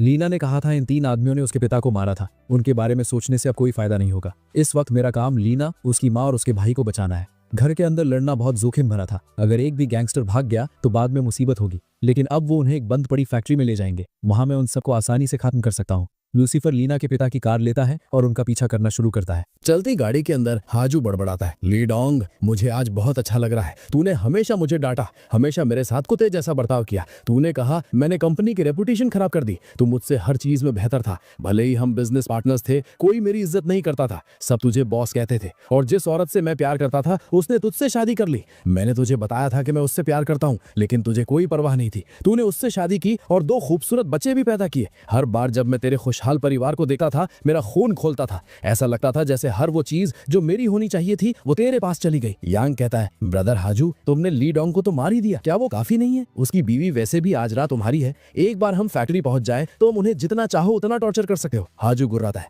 मैं उसकी बीवी और बेटी को सबसे ज्यादा तड़पाऊंगा। जब वो हरामखोर नर्क से उनकी तड़प देखेगा तब उसे समझ आएगा कि मुझे धोखा देना कैसा लगता है। सीन बंद पड़ी फैक्ट्री के अंदर शिफ्ट होता है। लीना की माँ भीख मांगती है, हाजू प्लीज मेरे परिवार को जाने दो, तुम और डोंग परसों से दोस्त थे, उस दोस्ती की खातिर प्लीज हमें जाने दो। हाजू थूकता है, दोस्त? ली डोंग मेरा सबसे बड़ा दुश्मन था, मैंने उसे मार दिया और अब तुम्हारे परिवार की बारी है। लीना की मां रोती है, प्लीज ऐसा मत करो। लेकिन हाजू एक कोड़ा इस्तेमाल करता है और उन पर बेरहमी से हमला करता है। लीना की मां अपने बच्चों को बचाने की कोशिश करती है। हाजू तुम ऐसा क्यों कर रहे हो? हमने कभी तुम्हारा बुरा नहीं किया, इतनी नफरत क्यों? लू फैंग चिल्लाता है, कमीने, तेरी मेरी मॉम पर हमला करने की हिम्मत कैसे हुई? मैं तुझे जिंदा नहीं छोड़ूंगा। वो हाजू को पकड़ता है, लेकिन हाजू उसे आसानी से मुक्का मारकर दूर कर देता है। बाकी आदमी लू फैंग को घेर लेते हैं और उसे बुरी तरह पीटना शुरू कर देते हैं। लीना रोते हुए कहती है, अगर ये कोई बुरा सपना है तो प्लीज कोई मुझे जगा दो। अचानक उसे याद आता है कि लुसिफर ने उससे एक बार क्या कहा था, मैं तुम्हें तुम्हारे बुरे सपने से जगाने के लिए नर्क से आया हूँ। उसी पल लुसिफर वहां पहुंचता है और जोर जोर से कार का हॉर्न बजाना शुरू कर देता है। टे और यांग घबराकर इधर उधर देखते हैं,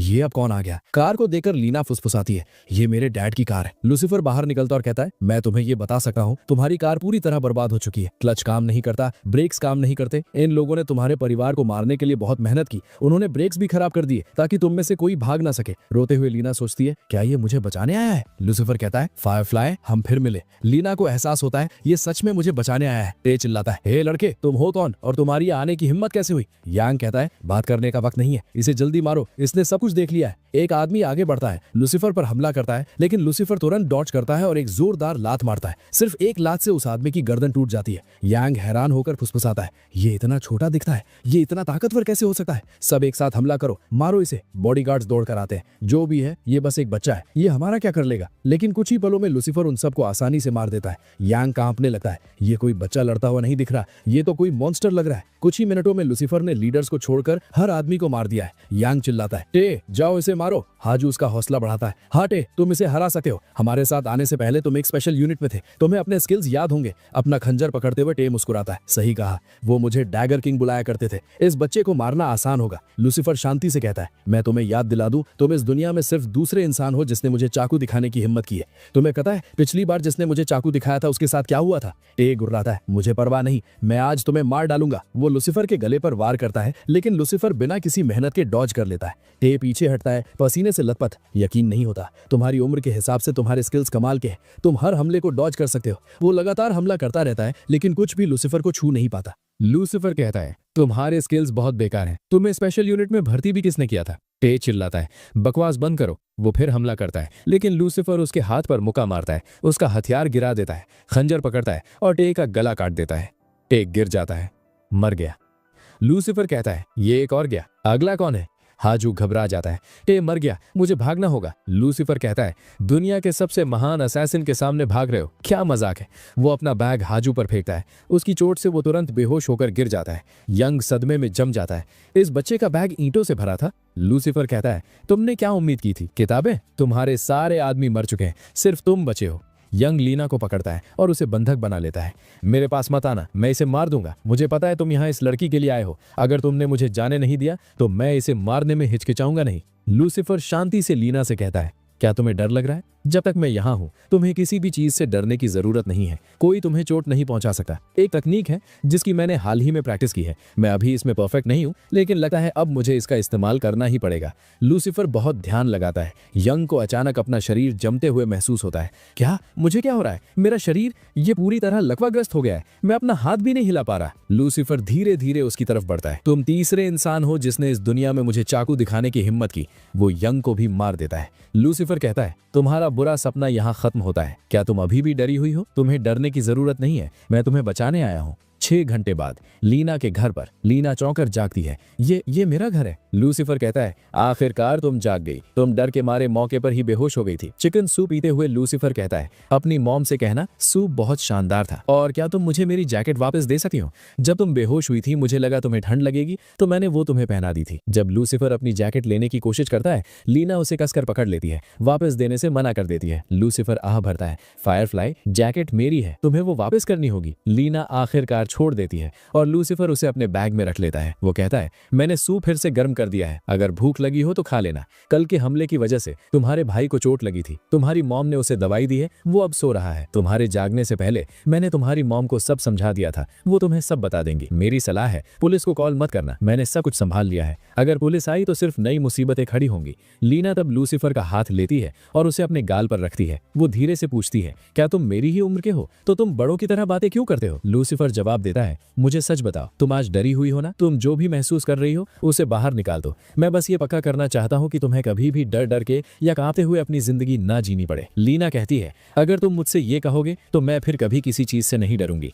लेकिन क्या तुम मुझे बता सकते हो कि तुम असल में कौन हो और तुम्हें कैसे पता था कि आज क्या होने वाला है? तुम एक फरिश्ते की तरह हो, लेकिन तुम पक्का स्वर्ग से नहीं हो। लूसीफर हंसता है, तुम बच्चे बहुत सवाल पूछते हो। मैंने तुम्हारी मॉम को सब बता दिया है, उनसे पूछ लेना। और हाँ, तुम्हारी मॉम को भी बहुत बुरी चोटें आई थी तो मैंने अपने तरीकों से उन्हें ठीक कर दिया। वो अब सो रही हैं और लगभग 1 घंटे में जाग जाएंगी। जहां तक तुम्हारे भाई की बात है, वो बहुत जिद्दी हो रहा था और सुन नहीं रहा था तो मुझे उसे बांधना पड़ा। फिर लूसीफर हल्के से लीना का कान खींचता है और कहता है, मेरी बात ध्यान से सुनो, अब से ठीक से पढ़ाई करना और कभी किसी के लिए बुरे शब्दों का इस्तेमाल मत करना। तुम्हें बहुत जल्दी बड़ा होने की कोई जरूरत नहीं है। कभी टैटूज मत बनवाना, वो बच्चों पर अच्छे नहीं लगते। और शराब पीना या स्मोकिंग करना भी शुरू मत करना, वो आदतें तुम्हें बर्बाद कर देंगी। लीना जवाब देती है, मुझे तुम्हारी कही हर बात याद है, मैं वो सब करूंगी, लेकिन प्लीज मुझे बताओ तुम्हारा नाम क्या है? लूसीफर जवाब देता है, जब सही वक्त आएगा तुम्हें पता चल जाएगा कि मैं कौन हूं और मेरा नाम क्या है। लीना पूछती है, क्या तुम अभी जा रहे हो? लूसीफर कहता है, मैंने तुम्हें बताया था मेरे पास ज्यादा वक्त नहीं है, मुझे जाना होगा।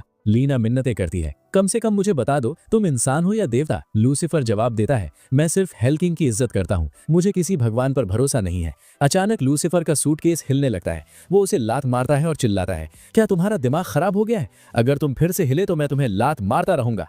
लीना पूछती है, सूटकेस के अंदर क्या है? लूसीफर जवाब देता है, तुम्हारे पिता का कातिल हाजू वो इसमें है। वो मेरे काम का था इसलिए मैंने उसे जिंदा रखा। ठीक है, मैं अब चलता हूँ। लेकिन लीना उसका हाथ पकड़ लेती है और कहती है, क्या मैं अपनी जिंदगी में तुम्हें फिर कभी देखूंगी? लूसीफर पूछता है, क्या तुम्हें जुगनू पसंद है? लीना फीका सा मुस्कुराती है, हाँ मुझे वो बहुत पसंद है। मेरा भाई हमेशा मेरे लिए उन्हें पकड़ता है। लूसीफर उसके माथे को छूता है जिससे वो बेहोश हो जाती है और फुसफुसाता है, जुगनू को कभी पिंजरे में मत रखना, कैद वाली जिंदगी बहुत बुरी जिंदगी होती है। बाद में लीना रोते हुए जागती है, प्लीज मत जाओ। वो इधर उधर देखती है, वो चला गया। उसे वो निर्देश याद आते हैं जो उसने उसे दिए थे। उसने मुझे कुछ चीजें करने को कहा था, मुझे एक लिस्ट बनानी चाहिए। लिखते हुए वो सोचती है, मैं उसे कैसे ढूंढ सकती हूँ? उसने मुझे अपने बारे में लगभग कुछ नहीं बताया सिवाय इसके कि वो हेल किंग को मानता है और उसकी टी शर्ट पर चाइनीज में कुछ लिखा था।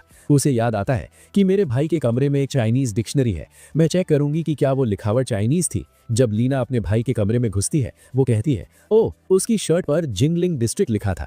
तभी वो अपने भाई को खिड़की से बाहर लटकते हुए देखती है। लूफांग चिल्लाता है, प्लीज कोई मुझे बचाओ, उस पागल आदमी ने मुझे यहाँ बांध कर चला गया। सीन हाजू के घर पर शिफ्ट होता है। लूसीफर सूटकेस खोलता है और कहता है, तुम्हारे बाहर आने का वक्त हो गया है। हाजू कांपता है, कौन कौन हो तुम? कोई इंसान किसी को इस तरह सूटकेस में बंद नहीं करता। लूसीफर उसे बाहर खींचता है, तुम्हें नहीं लगता कि मैं इंसान हूँ? ठीक है, मैं तुम्हें दिखाऊंगा कि मॉन्स्टर होना असल में क्या होता है, लेकिन पहले मेरे लिए ये तिजोरी खोलो। हाजू कहता है, मैं मुफ्त में नहीं करूंगा, वादा करो तुम मुझे जाने दोगे। लूसीफर जवाब देता है, मैं तुम्हें जाने नहीं दूंगा, लेकिन मैं तुम्हें बिना दर्द वाली मौत दे सकता हूँ। हाजू चिल्लाता है, ये क्या बकवास है? मौत तो मौत है, वो बिना दर्द के कैसे हो सकती है? लूसीफर कहता है, तुम्हारे कपड़े गंदे हैं, मैं तुम्हें एक मौका दूंगा, अपने सबसे अच्छे कपड़े चुनो। तुम्हारे मरने के बाद तुम्हारी फोटो बहुत अच्छी लगेगी, सब कहेंगे कि तुम अच्छे कपड़े पहनकर मरे थे। हाजू फर्श पर अपना सिर पटकता है भीख मांगते हुए, प्लीज मुझे जाने दो, मैं तुम्हें पैसे दूंगा, तुम्हारी सोच से भी ज्यादा। मेरे पास जो कुछ भी है मैं तुम्हें दे दूंगा। लूसीफर जवाब देता है, पहले मुझे तिजोरी का पासवर्ड दो।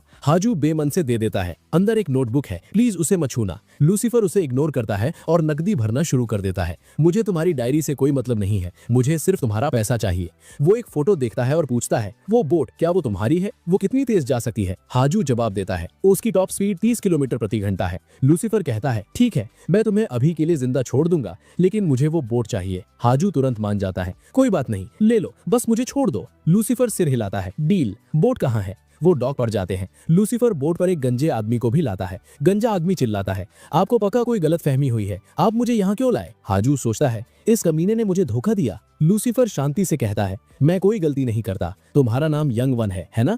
तुम्हारी पिछली जिंदगी में तुम्हारे सबसे अच्छे दोस्त की बेटी तुम्हारे पास मदद के लिए आई थी और उसकी मदद करने के बजाय तुमने उसके साथ भयानक काम किए। अब मैं तुम्हें उसकी सजा देने वाला हूँ। गंजा आदमी चिल्लाता है, क्या तुम पागल हो? तुम किस पिछली जिंदगी की बात कर रहे हो? मैंने कभी कुछ गलत नहीं किया। लूसीफर जवाब देता है, नर्क पहुंचने के बाद तुम समझ जाओगे, तुम्हें सब याद आ जाएगा कि तुमने क्या किया था। ये कहकर लूसीफर हाजू और उस गंजे आदमी दोनों को एक रस्सी से बांध देता है और उन्हें पानी में फेंक देता है। लूसीफर कहता है, एक बार वो नर्क पहुंच गए तो उनका फैसला कौन करेगा? आखिर मैं ही तो हेल का किंग हूँ।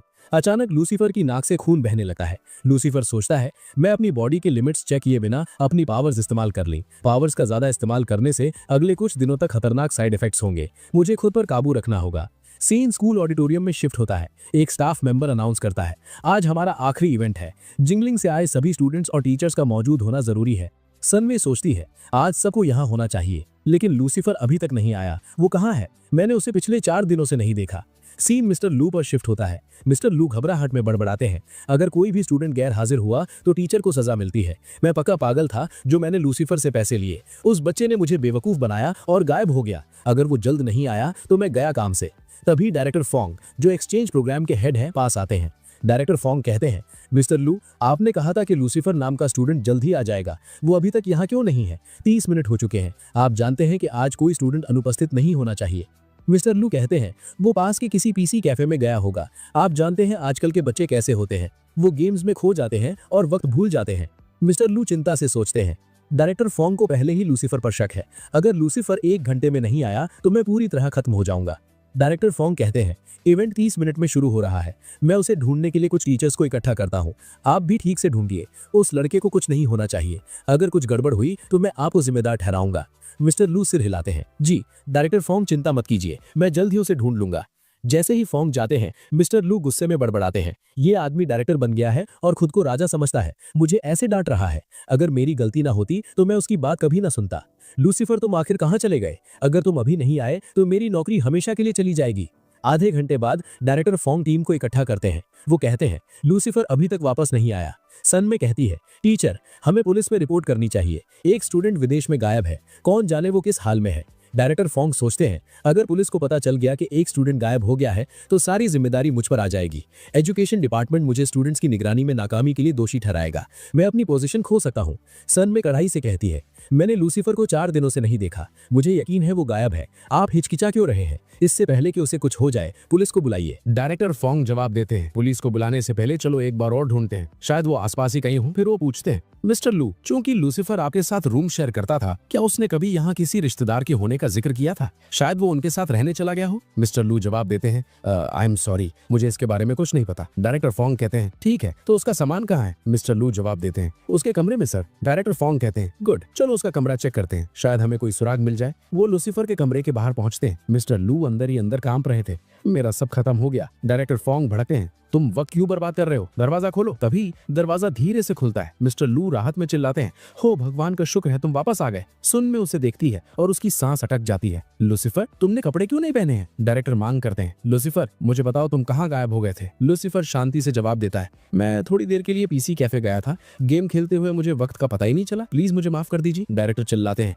तुम्हारे अंदर कोई डिसिप्लिन नहीं है, ये विदेश है, तुम जो चाहे वो नहीं कर सकते। एक स्टूडेंट ऐसा बर्ताव कैसे कर सकता है? जब तुम स्कूल वापस जाओगे तुम्हारे क्लास टीचर तुम्हें सजा देंगे, तुम एक पूरी रिपोर्ट लिखोगे और उसे अपनी पूरी क्लास के सामने पढ़ोगे। जैसे ही लूसीफर मिस्टर लू को घूरता है, मिस्टर लू जल्दी से आगे बढ़ते हैं और कहते हैं डायरेक्टर फोंग इतना गुस्सा मत कीजिए, वो बस एक बच्चा है, इवेंट शुरू होने वाला है, चलिए अब चलते हैं। डायरेक्टर फोंग आ भरते हैं मेरे पास आज बहुत काम है। ठीक है, लेकिन इसे ठीक से संभालना। मिस्टर लू कहते हैं चिंता मत कीजिए डायरेक्टर, मैं इसे तैयार करके लाता हूँ। फोंग के जाने के बाद लूसीफर मुस्कुराता है और कहता है मिस्टर लू आप एक अच्छे इंसान हैं। मिस्टर लू भड़कते हैं तुम्हारी वजह से मेरी नौकरी लगभग चली गई थी, जब हम वापस जाएंगे डायरेक्टर मेरे खिलाफ शिकायत दर्ज करेंगे। लूसीफर शांति से जवाब देता है आपने सही काम किया, इसीलिए मैंने वॉइस रिकॉर्डिंग डिलीट कर दी, अब से हमारी अच्छी बनेगी। आखिर मैं एक अच्छा इंसान हूँ, आप मेरी बातों पर भरोसा कर सकते हैं। मिस्टर लू कहते हैं ठीक है, मैं तुम पर भरोसा करूंगा। उस रात बाद में लूसीफर अपने कमरे से बाहर निकलता है और एक दरवाजा खटखटाता है। एक लड़की बाहर निकलती है और कहती है लूसीफर तुम यहाँ क्या कर रहे हो? लूसीफर पूछता है सुन में कहाँ है? लड़की जवाब देती है वो नहा रही है, क्या तुम यहाँ उससे मिलने आए थे? लूसीफर कहता है एक काम करो, उससे कहना मैं छत पर उसका इंतजार कर रहा हूँ। छत पर सुन में आती है। लूसीफर कहता है देखो बर्फ गिर रही है, मैंने तुमसे कहा था मैं यहाँ सिर्फ बर्फ देखने आया हूँ।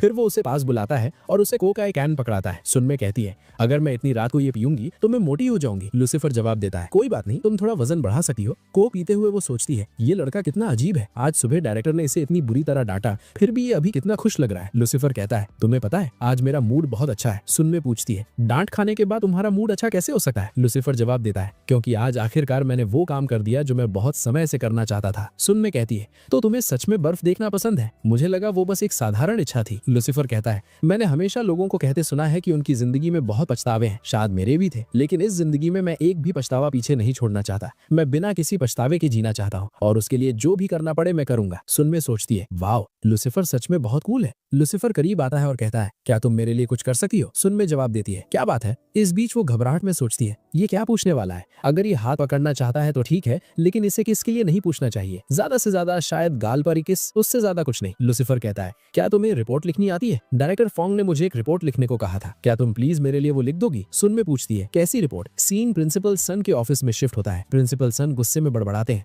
मुझे यकीन नहीं उस बदमाश ने मेरी बेटी का दिल जीत लिया है, यनबियान की बस एक स्कूल ट्रिप और उसने उसे चुरा लिया। मुझे पता लगाना होगा कि सुनमे और लूसीफर के बीच क्या चल रहा है। फिर हमें पिछले दिन का एक फ्लैशबैक दिखता है। सनमी ट्रेन से उतरती है और फिसल जाती है, लेकिन लूसीफर उसे ठीक समय पर पकड़ लेता है। उसी पल प्रिंसिपल सन वहां पहुंच जाते हैं। सनमी कहती है डैड आपने कहा था कि आप मुझे लेने नहीं आएंगे। सीन प्रेजेंट में शिफ्ट होता है। प्रिंसिपल सन खुद से कहते हैं कोई तरीका नहीं है कि मैं उस लड़के को अपनी बेटी को डेट करने दो, मुझे उसे रोकना होगा। वो लूसीफर के क्लासरूम में जाते हैं। सारे स्टूडेंट्स फुसफुसाते हैं प्रिंसिपल सन कभी अपना ऑफिस नहीं छोड़ते, किसी ने पक्का कुछ बहुत गंभीर किया होगा, उम्मीद है वो जल्दी चले जाएंगे। जब वो आसपास होते हैं तो हम चैन की सांस भी नहीं ले सकते। लूसीफर पीछे शांति से सो रहा था। वो अपनी आंखें खोलता है और कहता है एक पल पहले यहाँ शांत माहौल था, अचानक इतना खतरनाक क्यों लग रहा है? वो ऊपर देखता है और प्रिंसिपल सन को देखता है। लूसीफर सोचता है ये बुढ़ा यहाँ क्या कर रहा है? प्रिंसिपल सन अनाउंस करते हैं, स्टूडेंट्स मुझे तुम्हें कुछ बताना है। तुम्हारे क्लास टीचर मिस्टर वू कल रात बर्फ पर फिसल गए और उन्हें चोट लग गई।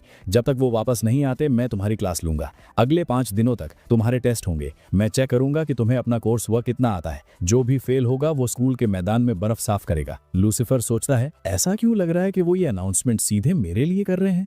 स्कूल के बाद लूसीफर बाहर बर्फ हटा रहा था। वो सोचता है, मुझे पता था ये बुढ़ा मुझे टारगेट करने आया था। इस स्कूल में उसके पास बहुत अथॉरिटी है, मुझे उसे नाराज करने से बचना चाहिए। सनमी आती है और कहती है, लूसीफर तुम क्या कर रहे हो। लूसीफर जवाब देता है, मैं टेस्ट में फेल हो गया इसलिए मैं बर्फ साफ कर रहा हूँ। लेकिन तुम यहाँ क्या कर रही हो। सनमी कहती है, तुम्हें प्यास लगी होगी, लो पानी पी लो। और तुम कब तक ऐसे सफाई करते रहोगे। मेरे पास और कुछ करने को नहीं था तो मैं तुम्हारी मदद कर दूंगी। उन्हें देखते हुए प्रिंसिपल सन नाटकीय रूप से रोते हैं। मुझे ऐसा क्यों लग रहा है कि मेरे लिए सब कुछ गलत हो रहा है। मेरी बेटी को इस लड़के में क्या दिखता है। अगले दिन प्रिंसिपल सन फिर कहते हैं, लूसीफर तुम्हें मैदान साफ करना होगा। लूसीफर जवाब देता है, प्रिंसिपल सन आप आज मुझे नहीं भेज सके, मैं टेस्ट में पास हो गया। प्रिंसिपल सन भड़कते हैं, तुमने चीटिंग की, मैंने तुम्हें चीटिंग करते देखा था, इसलिए तुम्हें मैदान साफ करना होगा। तीसरे दिन प्रिंसिपल सन कहते हैं, लूसीफर जाओ बर्फ साफ करो। लूसीफर कहता है, लेकिन आज तो टेस्ट भी नहीं था। प्रिंसिपल सन जवाब देते हैं, इस स्कूल का स्टूडेंट होने के नाते क्या बर्फ साफ करने में मदद करना तुम्हारी जिम्मेदारी नहीं है। चौथा दिन प्रिंसिपल सन कहते हैं, आज भी तुम्हें मैदान पर बर्फ साफ करनी होगी।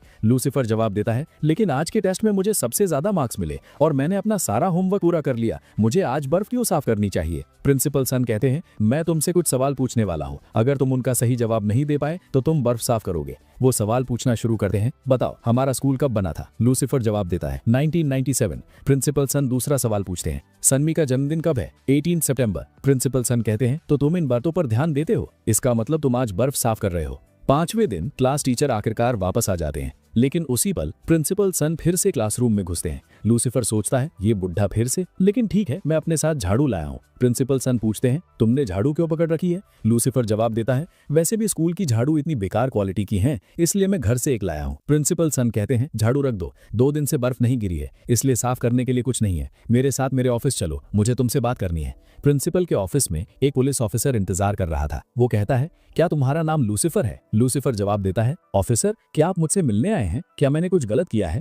प्रिंसिपल समझाते हैं, लूसीफर ये ऑफिसर जेन है, ये लॉन्ग टार्म प्रिजन से यहाँ आए हैं। ऑफिसर जेन कहते हैं, तुम्हारी माँ जीवा हमारी जेल में सजा काट रही है। हाल ही में उन्होंने अपने परिवार से मिलने की इजाजत मांगी थी और उनके अच्छे बर्ताव की वजह से उन्हें इजाजत दे दी गई, लेकिन उनसे मिलने कभी कोई नहीं आया। हम जानते हैं कि तुम इकलौते बचे हुए परिवार के सदस्य हो, फिर भी तुम कभी नहीं आते। लूसीफर सोचता है, मुझे अब भी समझ नहीं आ रहा कि इस बॉडी का ओरिजिनल मालिक कभी अपनी माँ से मिलने क्यों नहीं गया। ऑफिसर जैन आगे कहते हैं, तुम्हारी माँ तुम्हें बहुत याद करती हैं, उन्होंने खास तौर पर तुमसे बात करने के लिए कहा था। लड़के क्या तुम अपनी माँ से नहीं मिलना चाहते, उन्हें तुम्हें देखे हुए बरसों हो गए हैं। लूसीफर सोचता है, मैंने इस बॉडी का पास्ट पढ़ा था, उसके परिवार ने उसके साथ बहुत बुरा बर्ताव किया था, शायद इसीलिए वो कभी उनसे नहीं मिलना चाहता था। प्रिंसिपल सन सोचते हैं, मैंने इस लड़के के साथ इतना सख्त बर्ताव किया, मुझे नहीं पता था कि इसकी जिंदगी पहले से ही इतनी दर्दनाक है। वो आगे बढ़ते हैं और कहते हैं, ऑफिसर ये मेरा स्टूडेंट है, मुझे इससे बात करने दीजिए, आप अभी के लिए जा सकते हैं। ऑफिसर जेन कहते हैं, परिवार का मिलना कैदियों की बहुत मदद करता है, वो खुद को सुधारने की पूरी कोशिश करते हैं। प्रिंसिपल सन कड़ाई से जवाब देते हैं, आप इस बच्चे पर दबाव क्यों डाल रहे हैं, ये भी छोटा है, इतनी भारी बातें करने से उस पर बहुत स्ट्रेस पड़ता है। मैंने कहा ना, मैं उससे बात करूंगा, अगर कोई फैसला हुआ तो मैं आपको कॉल करूंगा।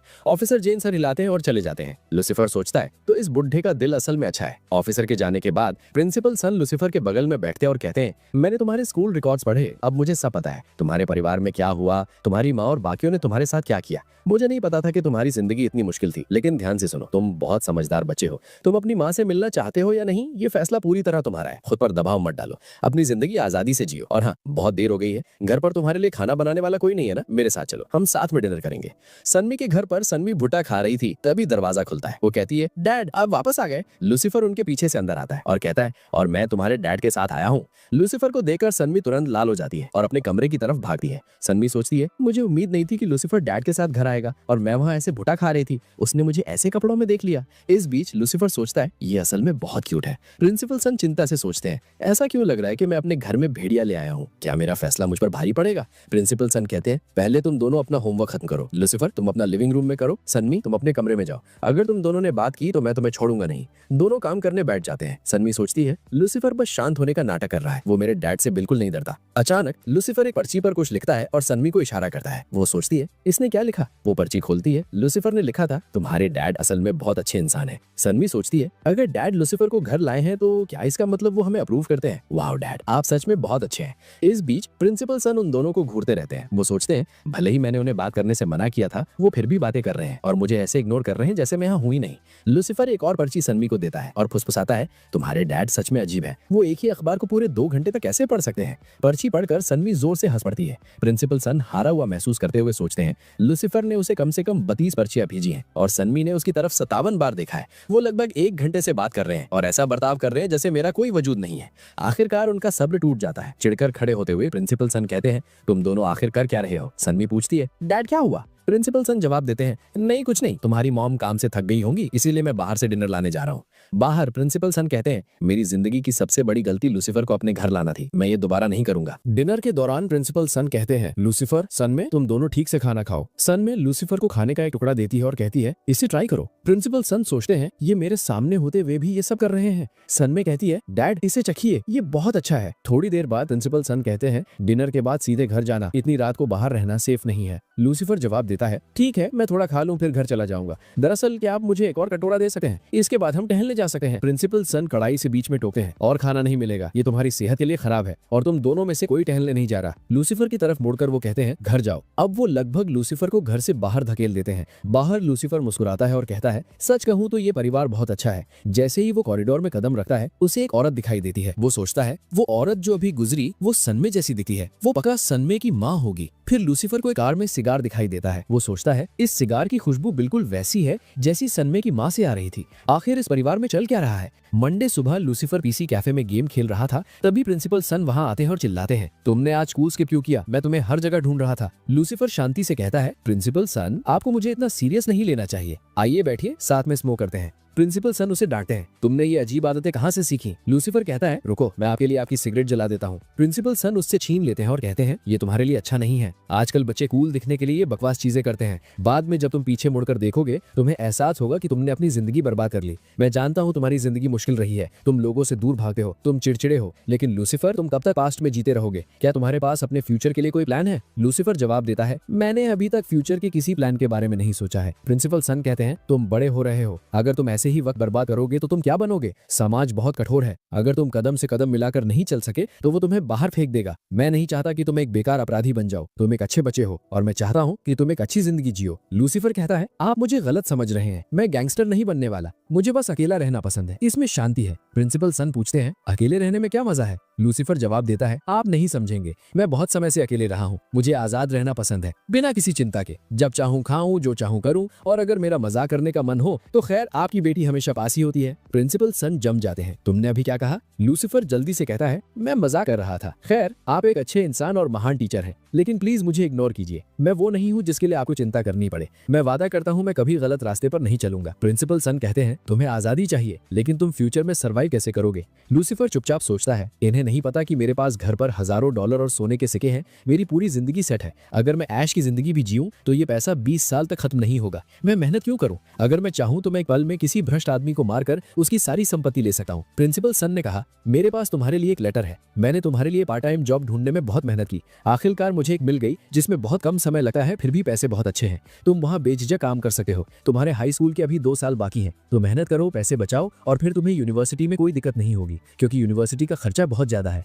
लूसीफर ने जवाब दिया, प्रिंसिपल सन क्या किसी ने आपसे कभी कहा है कि आप एक पागल इंसान हैं। अंदर ही अंदर लूसीफर सोच रहा था, अगले 20 सालों में इनके जैसे नेक दिल लोग समाज से गायब हो जाएंगे, इन्हें पता भी नहीं कि मैं असल में कौन हूँ, फिर भी ये मेरे साथ ऐसा बर्ताव करते हैं जैसे मैं इनका अपना बेटा हूँ। प्रिंसिपल सन ने कहा, कभी कभी तुम इतनी अजीब बातें करते हो कि मुझे बिल्कुल समझ नहीं आता। खैर आज दोपहर मेरी क्लास है तो मुझे जाना होगा और बिना मुझे बताए दोबारा क्लासेस स्किप मत करना। बाद में शाम को लूसीफर ने कहा, पूरे दिन गेमिंग करने के बाद मैं थक गया हूँ, सच में कुछ ना करना कितना बड़ा वरदान है, लेकिन प्रिंसिपल सन मुझे माफ करना, मैं कल भी स्कूल नहीं जाऊंगा, मैं इस बॉडी की माँ से मिलने जेल जा रहा हूँ और ये पता लगाऊंगा कि वो मुझसे क्यों मिलना चाहती है। अगले दिन लॉन्ग टैन प्रिजन में गेट पर लूसीफर ने कहा, हेलो, मेरा नाम लूसीफर है, मैं आपकी एक कैदी से मिलने आया हूँ। अंदर एक गार्ड ने जीवा को बताया, कैदी जीवा, तुम्हारा बेटा तुमसे मिलने आया है। जीवा रोने लगी। लूसीफर, तुम कैसे हो? मुझे पता है तुम मुझसे नफरत करते हो, इसीलिए तुम कभी मुझसे मिलने नहीं आए। लूसीफर ने शांति से कहा, किसने कहा मैं आपसे नफरत करता हूँ? मुझे आपसे कोई निजी दुश्मनी नहीं है, प्लीज शांत हो जाइए। जीवा ने पूछा, क्या तुम सच कह रहे हो? मैंने जो कुछ भी बुरा किया उसके बाद भी तुम मुझसे नफरत नहीं करते? लूसीफर ने जवाब दिया, मैं समझता हूँ आपकी अपनी जिंदगी थी,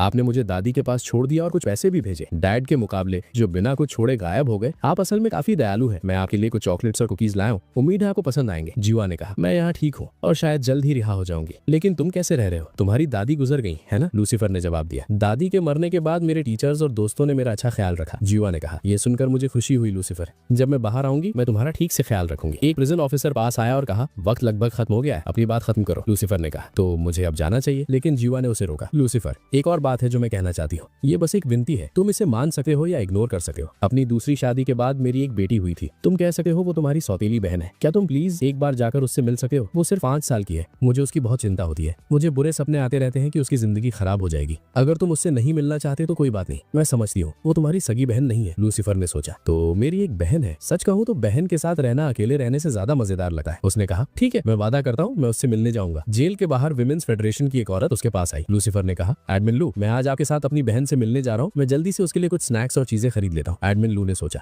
ये घमंडी दिखता है लेकिन असल में बहुत नेक दिल है। एडमिन लू ने कहा, मैं तुम्हारी बहन से कई बार मिली हूँ, वो सच में बहुत प्यारी है। जब उसके पेरेंट्स अचानक जेल चले गए, उनके पास ज्यादा पैसे नहीं बचे थे, तो पड़ोस की कमेटी ने उसकी देखभाल करने का फैसला किया। हर महीने कमेटी उसके लिए पैसे जमा करती है ताकि उसे खाने या रहने के खर्चे में कोई दिक्कत ना हो। पैसा उसके अंकल के अकाउंट में जाता है, वही अब उसकी देखभाल कर रहे हैं। लूसीफर ने कहा, शुक्रिया कि आपने उसकी देखभाल की जब उसका कोई परिवार नहीं बचा था। अंदर ही अंदर उसने सोचा, तो जीवा का पति जेल चला गया और अब उसका भाई मेरी बहन को पाल रहा है। सच में उसकी जिंदगी शायद इस बॉडी की जिंदगी से काफी बेहतर होगी। अगर कम्युनिटी उसके लिए फंड जमा कर रही है तो मुझे उनकी तारीफ करनी होगी। रूम नंबर 602 पर एक औरत ने दरवाजा खोला। एडमिन लू, स्वागत है। एडमिन लू ने कहा, ये अंकल गू है और ये आंट फोंग है। अंकल गू बच्ची के अंकल है और ये लूसीफर है। अंकल गू ने कहा, लूसीफर तुम कौन हो? मैंने तुम्हें पहचाना नहीं। लूसीफर ने विनम्रता से कहा, परेशान करने के लिए माफी चाहता हूँ, मैं यहाँ अपनी बहन से मिलने आया हूँ, मैं जीवा का बेटा हूँ। अंकल गू ने कहा, ओह तो ये बात है, अंदर आ जाओ, बैठो। मैं अपनी पत्नी से कहूंगा कि तुम्हारी बहन को बाहर ले आए, वो बहुत शर्मीली है, वो आमतौर पर अपने कमरे में ही रहती है। आंट फोंग ने आवाज लगाई, फ्रेया तुम्हारा बड़ा भाई यहाँ आया है, उन्हें भाई बुलाओ। छोटी लड़की ने झांक कर देखा और धीरे से कहा, हेलो भाई, आप कैसे हैं? अंकल गू ने कहा, बच्चों को पालना मुश्किल होता है, खासकर शर्मीले बच्चों को जो मुश्किल से बात करते हैं। आंट फोंग ने जोड़ा, फ्रेया अपनी चीजों को लेकर बहुत नखरे करती है। जो स्वेटर उसने पहना है उसने वो खुद चुना था और वो सस्ता नहीं था। आप लोग बात कीजिए, मैं जाकर लंच लाती हूँ। लूसीफर ने केला छीला और प्यार से फ्रेया को दिया। फ्रेया शर्माते हुए खुद से सोचने लगी, मैं ये कैसे ले सकती हूँ? अंकल गू ने कहा, तुम्हारे भाई तुम्हें कुछ खाने को दे रहे हैं, तुम्हें ले लेना चाहिए। तभी फ्रेया ने खुशी खुशी केला ले लिया और खाने लगी। लूसीफर ने कहा, फ्रेया मैं तुम्हारे लिए बहुत सारी चीजें लाया हूँ, क्या तुम ये स्नैक्स खाना चाहोगी?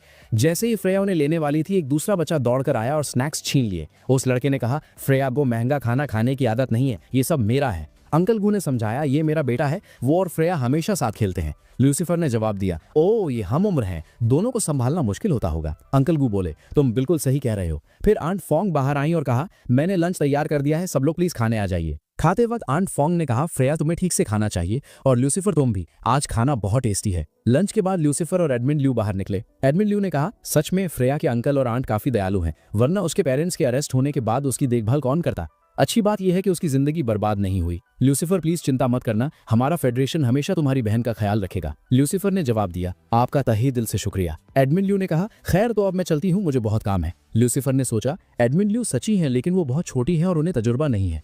वो कहती है फ्रेया ठीक है, लेकिन उन्होंने कुछ भी नोटिस नहीं किया।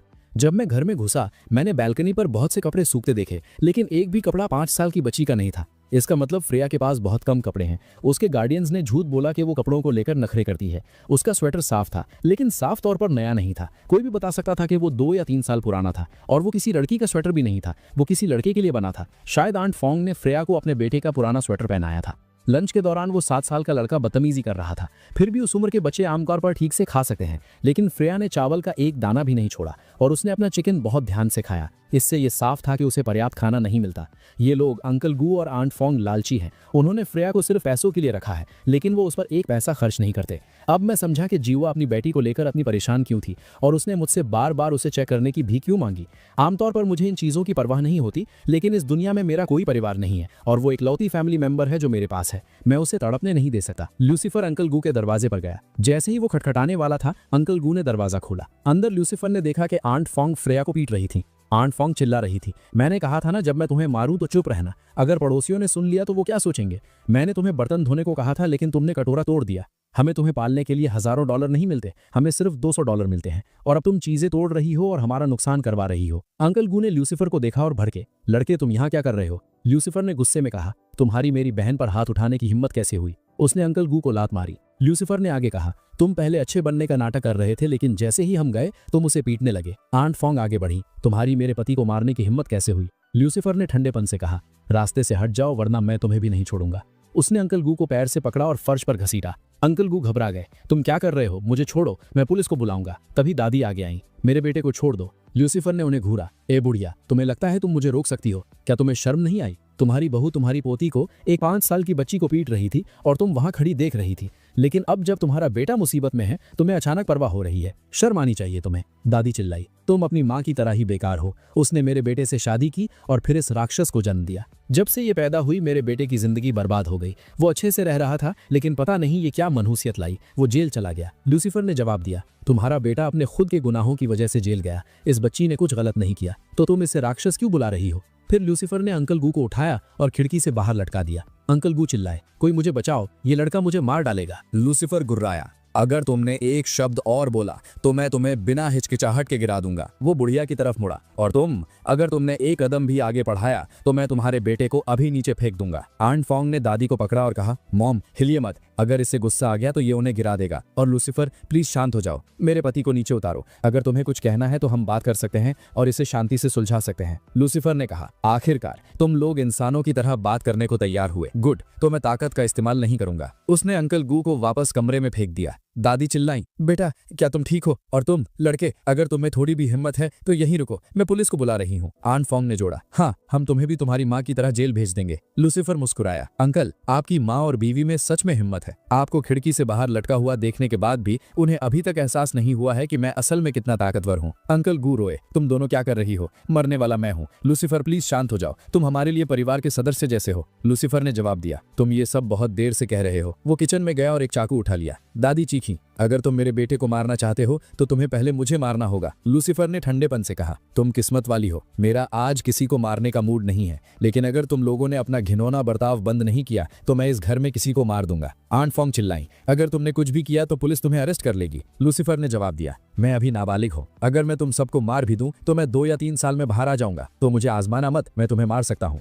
अंकल गू कांपे, क्या तुमने नहीं सुना? मैंने तुम्हें शांत होने को कहा। लूसीफर, लड़ने का कोई फायदा नहीं है, मैं जानता हूँ तुम गुस्से में हो, मैं तुम्हें शांत करने के लिए कुछ भी करूंगा। अगर तुम चाहते हो कि हम तुम्हारी बहन के साथ ठीक से बर्ताव करें तो हम वो करेंगे, मैं वादा करता हूँ। लूसीफर ने कहा, तुम्हारे गंदे मुंह से निकले एक भी शब्द पर मुझे भरोसा नहीं है। मेरे पास एक ज्यादा आसान उपाय है, मैं अपनी बहन को अपने साथ ले जा रहा हूँ। आंट फोंग घबरा गई, लेकिन अगर फ्रेया चली गई तो उन पैसों का क्या जो हमें उसके लिए मिलते हैं? लूसीफर भड़का, तो ये बात है, तुम मेरी बहन को महीने के $200 और उसके पेरेंट्स की संपत्ति के लिए रख रहे हो। चिंता मत करो, मुझे तुम्हारे पैसों में कोई दिलचस्पी नहीं है, तुम्हें महीने के पैसे मिलते रहेंगे, बस मेरी बहन को मेरे साथ भेज दो। अंकल गू ने फिर कोशिश की, लेकिन तुम समझ नहीं रहे हो। लूसीफर ने उसे जोर से लात मारी जिससे वो फर्श पर गिर गया। लूसीफर ने कहा, मैं इजाजत नहीं मांग रहा, मैं तुम्हें बता रहा हूँ, अगर तुम में हिम्मत है तो ना कहो, लेकिन उसके बाद जो होगा वो तुम्हारे लिए बहुत खतरनाक होगा। याद रखना, तुम्हारा बेटा सिर्फ 7 साल का है और स्कूल जाता है। आंट फोंग टूट गई, ठीक है, ले जाओ अपनी बहन को और चले जाओ, बस कभी वापस मत आना। लूसीफर ने आह भरी, मैं शुरू से यही कहने की कोशिश कर रहा था,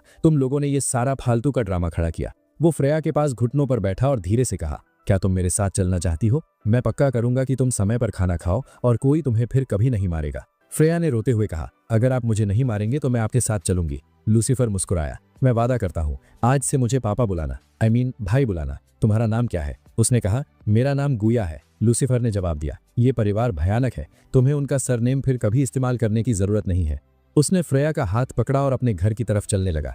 लूसीफर के घर के बाहर वो सनमे को वहां खड़ा देखकर हैरान रह गया। सनमे ने कहा, लूसीफर तुम आखिरकार घर आ गए। लूसीफर ने पूछा, सनमे तुम यहाँ क्या कर रही हो? सनमे ने कहा, मैंने तुम्हें सुबह से कम 100 बार कॉल किया, तुमने एक बार भी नहीं उठाया। लूसीफर ने कहा, सॉरी, मुझे पता नहीं था कि मेरे फोन की बैटरी खत्म हो गई। सनमे ने फिर फ्रेया की तरफ देखा और कहा, ये छोटी बच्ची कितनी क्यूट है, ये कौन है? ये तुम्हारे साथ क्या कर रही है? लूसीफर ने लापरवाही से कहा, ओह ये मेरी बेटी है फ्रेया, मुझे डैड बुलाओ। फ्रेया ने तुरंत कहा, डैड। सनमे जम गई, ये कैसे मुमकिन है? फ्रेया ने लूसीफर की तरफ देखा, कंफ्यूज होकर, भाई आप मुझे आपको डैड बुलाने के लिए क्यों कह रहे हैं? सनमे ने लूसीफर को हल्के से मारा और चिल्लाई, तुम मजाक करना कब बंद करोगी? लूसीफर ने जवाब दिया, तुमने अभी तक मुझे बताया नहीं कि तुम यहाँ क्या कर रही थी। सनमे ने कहा, और तुम इतने वक्त से कहाँ थे? तुम्हें पता है मेरे डैड तुम्हारे लिए कितने परेशान थे। बस थोड़ी देर पहले वो तुम्हें हर जगह ढूंढ रहे थे। उन्होंने तुम्हारे लिए एक नौकरी भी ढूंढी और तुम्हें काम पर जाने को कहा, लेकिन बर्फ की वजह से उनकी बाइसिकल फिसल गई और उनके पैर में बुरी चोट लग गई। लूसीफर ने पूछा, तुम यहाँ कब से मेरा इंतजार कर रही हो? फिर उसने सनमे का हाथ पकड़ा और कहा, तुम्हारे हाथ बर्फ जैसे ठंडे हो रहे हैं। तुम पक्का बहुत देर से मेरा इंतजार कर रही थी। सनमे ने जल्दी से जवाब दिया, नहीं नहीं ऐसा नहीं है, मैं बस अभी आई हूँ। लूसीफर ने सिर हिलाया, ठीक है फिर चलो चलते हैं। सनमे ने पूछा, हम कहाँ जा रहे हैं? फ्रेया ने मन ही मन सोचा, क्या ये लड़की मेरे भाई की गर्लफ्रेंड है? लूसीफर ने कहा, बहुत रात हो गई है और ठंड बढ़ रही है, चलो कुछ गर्म खाते हैं। जल्द ही वो KFC पहुंचे। लूसीफर ने कहा, मुझे समझ नहीं आता कि तुम्हारे डैड मेरी इतनी चिंता क्यों करते हैं। कभी कभी वो सच में हद कर देते हैं। सनमे ने जवाब दिया, तुम्हें नहीं पता मेरे डैड के साथ पास्ट में क्या हुआ था। कुछ समय पहले वो प्रिंसिपल नहीं थे, वो एक टीचर थे। वो एक बार एक स्टूडेंट को डिनर के लिए घर लाए थे। वो बच्चा अकेला रहता था और उसका कोई परिवार नहीं था। वो पढ़ाई में अच्छा नहीं था और हमेशा लड़ता रहता था।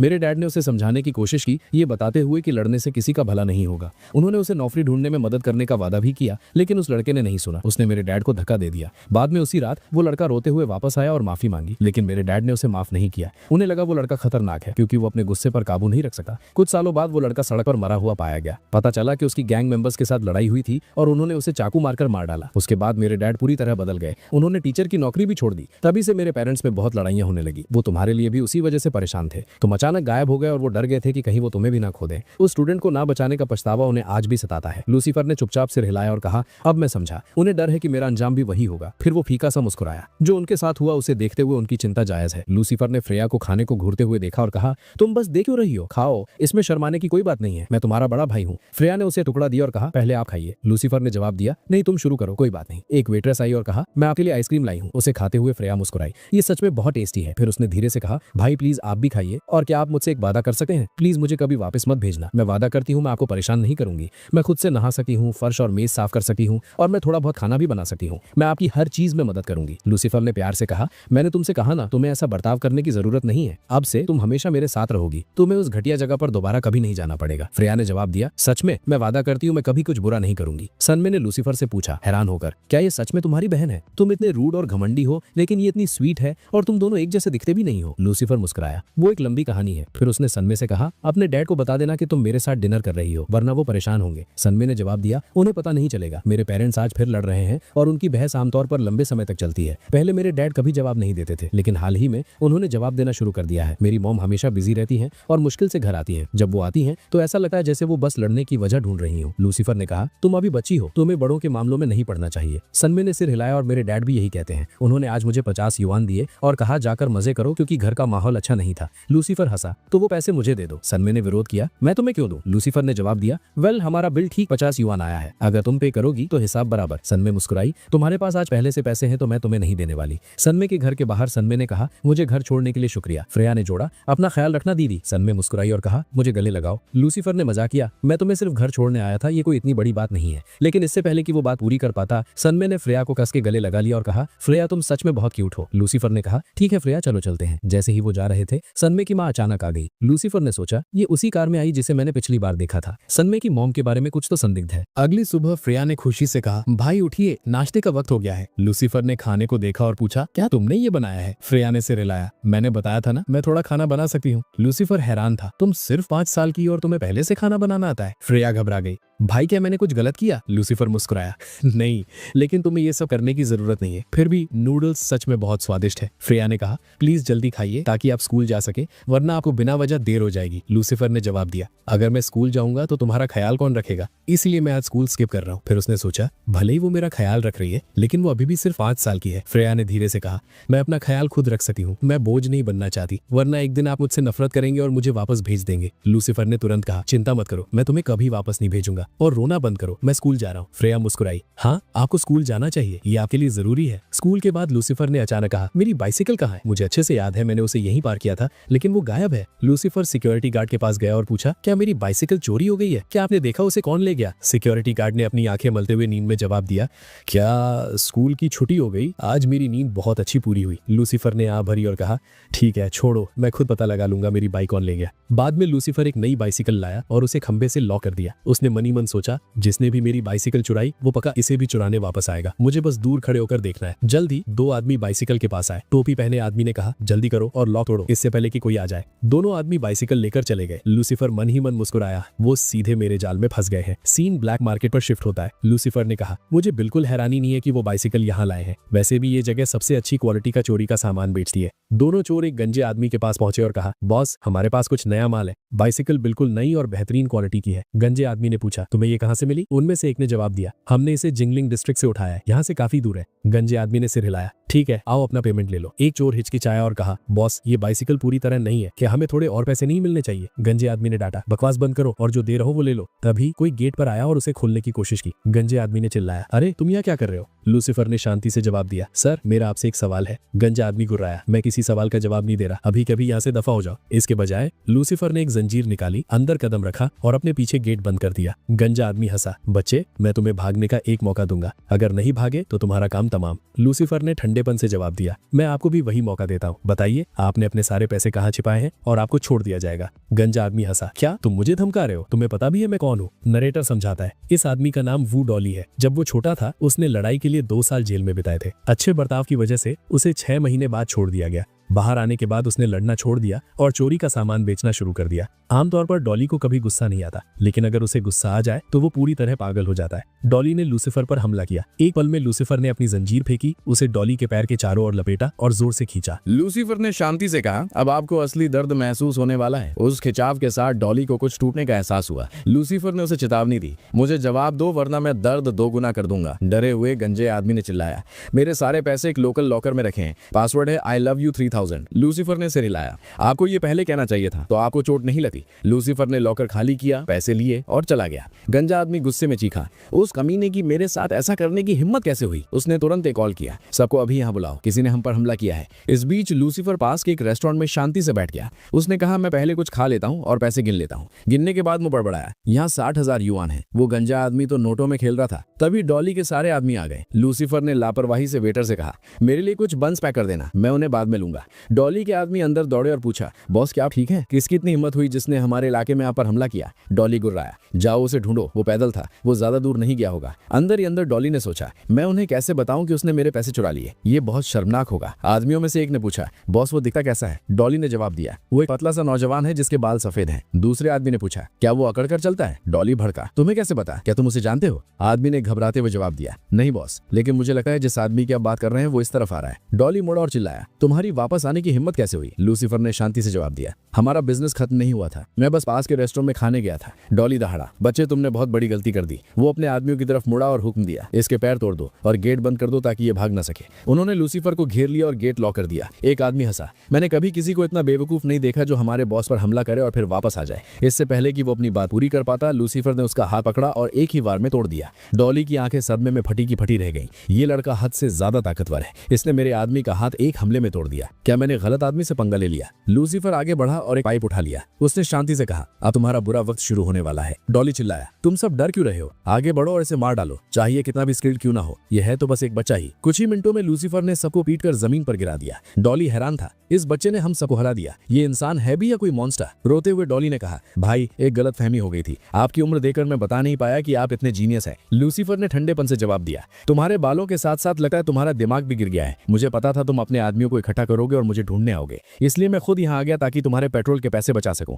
मैं तुम्हें अभी एक मौका दे रहा हूँ, जिसे बुला सके हो बुला लो, अपने सारे कनेक्शंस इस्तेमाल करो, मैं यहाँ से नहीं हिलूंगा। लेकिन ये याद रखना, अगर मेरे जाने के बाद तुमने कुछ भी करने की कोशिश की तो मैं वादा करता हूँ वो दिन तुम्हारी जिंदगी का आखिरी दिन होगा। तो जब तक मैं दरियादिली दिखा रहा हूँ अपनी सारी भड़ास निकाल लो। अभी भी रोते हुए डॉली ने कहा, भाई मैं गलत था, मैं अब समझ गया हूँ, मैं भले ही ताकतवर दिखूं लेकिन अंदर से मैं कमजोर और डरा हुआ हूँ। प्लीज मुझे और मेरे आदमियों को छोड़ दीजिए, बदले में आपको जो चाहिए मैं दूंगा। मैंने जेल में पहले ही काफी नरक देख लिया है, मैं उस जिंदगी में वापस नहीं जाना चाहता। बस प्लीज मेरे बिजनेस में दखल मत दीजिए, इसी से मेरा घर चलता है। लूसीफर ने सोचा, ये आदमी अलग है। ज्यादातर गैंगस्टर्स अपने ईगो को सबसे ऊपर रखते हैं, लेकिन ये माफी मांगने में अपना घमंड निकल रहा है, यहाँ तक कि मुझे जो चाहिए वो ऑफर कर रहा है। लूसीफर ने कहा, मैं बाइसिकल चलाकर थक गया हूँ, मुझे अभी एक बाइक चाहिए, क्या तुम मेरे लिए एक अच्छी मोटरसाइकिल ढूंढने में मदद कर सकते हो? डॉली ने जल्दी से जवाब दिया, ये तो आसान है भाई, मेरे पास कुछ बेहतरीन स्टॉक है जो सिर्फ 1 हफ्ता पुराना है। मैंने उसे अच्छी तरह चेक किया है, वो पूरी तरह असली है। ये चार्ली पटिशन का लेटेस्ट मॉडल है, क्या आपको पसंद है? लूसीफर एक पल के लिए चुप रहा और फिर कहा, बाइक अच्छी लग रही है लेकिन हेलमेट कहाँ है? ये मत कहना कि तुम कानून नहीं मानते। मुझे उन लोगों को तोड़ने में मजा आता है जो नियम तोड़ते हैं। डॉली घबरा गया। नहीं नहीं, ये मुमकिन नहीं है, हम बिना हेलमेट के कभी बाइक नहीं बेचते। उसने जल्दी से जोड़ा, मेरे पास एक बिल्कुल नया हाई क्वालिटी हेलमेट है, उसे कभी इस्तेमाल नहीं किया गया। मैंने भी नहीं, वो सेकंड हैंड नहीं है, मैंने उसे खुद खरीदा था। मुझे लगा था बाइक चलाते वक्त वो कूल लगेगा, लेकिन मैंने उसे कभी इस्तेमाल नहीं किया। प्लीज इसे ले लीजिए। लूसीफर ने सिर हिलाया। ठीक है, मैं तुम पर भरोसा करूंगा, लेकिन अभी भी एक दिक्कत है। मुझे गंजे लोगों से सख्त नफरत है, खासकर उनसे जो जानबूझकर अपना सिर मुंडवाते हैं। क्या तुम्हें लगता है अपना गंजा सिर दिखाने से तुम डरावने लगते हो? ज्यादातर गैंगस्टर सिर्फ कूल दिखने के लिए गंजे होते हैं। क्या तुम उनमें से एक बनने का प्लान बना रहे हो? रोते हुए डॉली ने जवाब दिया, भाई आप गलत समझ रहे हैं, मैंने अपना सिर नहीं मुंडवाया। जब मैं आपकी उम्र का था मेरे घने काले बाल थे, फिर ट्राइबल हेयर ऑयल नाम का एक मशहूर ब्रांड पॉपुलर हुआ। उनका दावा था कि उससे बाल बढ़ते हैं। शुरू में मेरे बाल तेजी से बढ़े, लेकिन फिर वो बुरी तरह झड़ने लगे। 2-3 साल के अंदर मैं पूरी तरह गंजा हो गया। जिस दुकानदार ने मुझे वो तेल बेचा था उसने गारंटी दी थी। मैं उससे लड़ने गया और इसी तरह मैं जेल पहुंच गया। मेरे बालों की वजह से मेरी पूरी जिंदगी बर्बाद हो गई, और अब आप कह रहे हैं कि मैंने जानबूझकर मुंडवाया? लूसीफर ने आह भरी। ठीक है, रो मत, मैं समझता हूँ बाल झड़ना एक गंभीर समस्या है।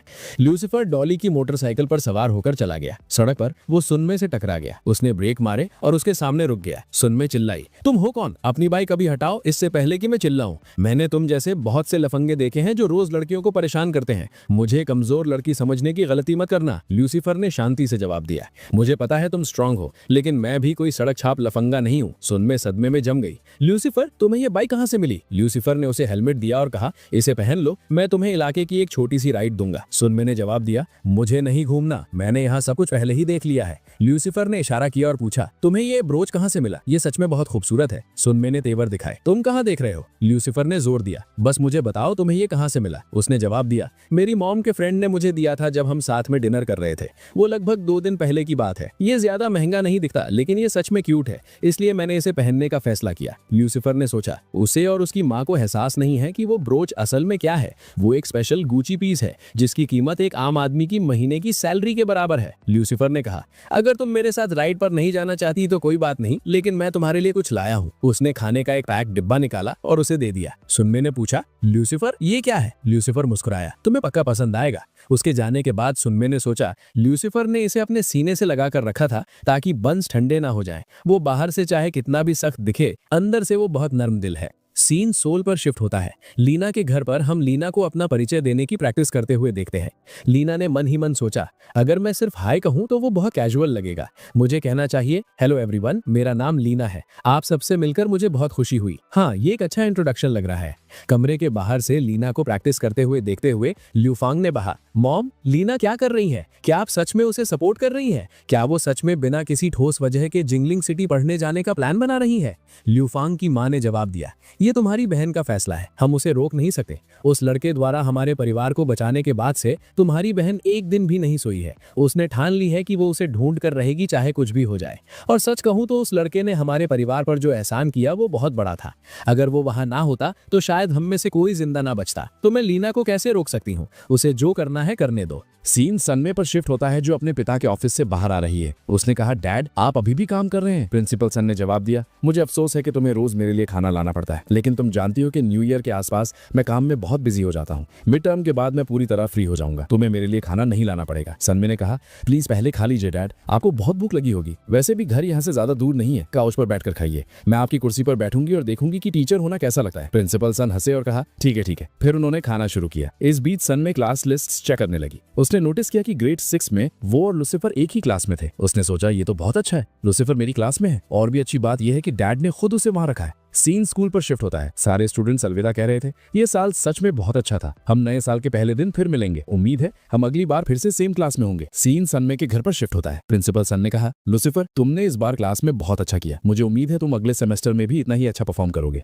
लूसीफर ने जवाब दिया, थैंक यू प्रिंसिपल सन। उसी वक्त लूसीफर ने सोचा, मेरे नकल करने की स्किल्स कमाल के हैं। मैंने अपने बगल वाले लड़के से सारे आंसर सिर्फ 1 मिनट में कॉपी कर लिए और टीचर को पता भी नहीं चला। प्रिंसिपल सन ने आगे कहा, सनमे ने मुझे बताया कि तुम्हारी बहन तुम्हारे साथ रहने आई है, अब उसकी पूरी जिम्मेदारी तुम्हारे कंधों पर है। तुम खुद अभी बहुत छोटे हो और स्कूल जाना तुम्हारे लिए जरूरी है। तुम पढ़ाई करते हुए एक बच्ची का ख्याल कैसे रखोगे? ये तुम्हारे लिए आसान नहीं होगा। लूसीफर ने ईमानदारी से जवाब दिया, चूंकि आप मेरी हालत पहले से जानते हैं, मैं झूठ नहीं बोलूंगा। मैं काफी अक्सर स्कूल स्किप करूंगा। प्रिंसिपल सन ने सोचा सिर्फ लूसीफर ही टीचर के सामने खुलेआम मान सकता है कि वो स्कूल स्किप करने का प्लान बना रहा है। उन्होंने कहा, मैं तुम्हारी जितनी हो सके उतनी मदद करूंगा। तुम्हारी बहन 5 साल की है ना, उसे किंडरगार्टन जाना चाहिए। मैंने ये भी सुना है कि गू फैमिली ने उसके साथ अच्छा बर्ताव नहीं किया, तो तुम्हें उसका खास ख्याल रखना होगा। बच्चे को पालना बहुत मुश्किल होता है, इसके लिए बहुत समझदारी की जरूरत होती है। लूसीफर ने सोचा, इन्हें कोई अंदाजा नहीं है, मैंने इनसे कहीं ज्यादा बच्चे पाले हैं और मेरे सारे बच्चे बेहद जंगली थे। लेकिन फर्क ये है कि जिन बच्चों को मैंने पाला वो पहले से बड़े थे। उन्होंने मेरे साथ ट्रेनिंग की। वो किंडरगार्टन के बच्चे नहीं थे। मैं अपनी बहन को जासूस नहीं बना सका। मुझे इनकी मदद स्वीकार कर लेनी चाहिए और उसे किंडरगार्टन में भर्ती करवा देना चाहिए।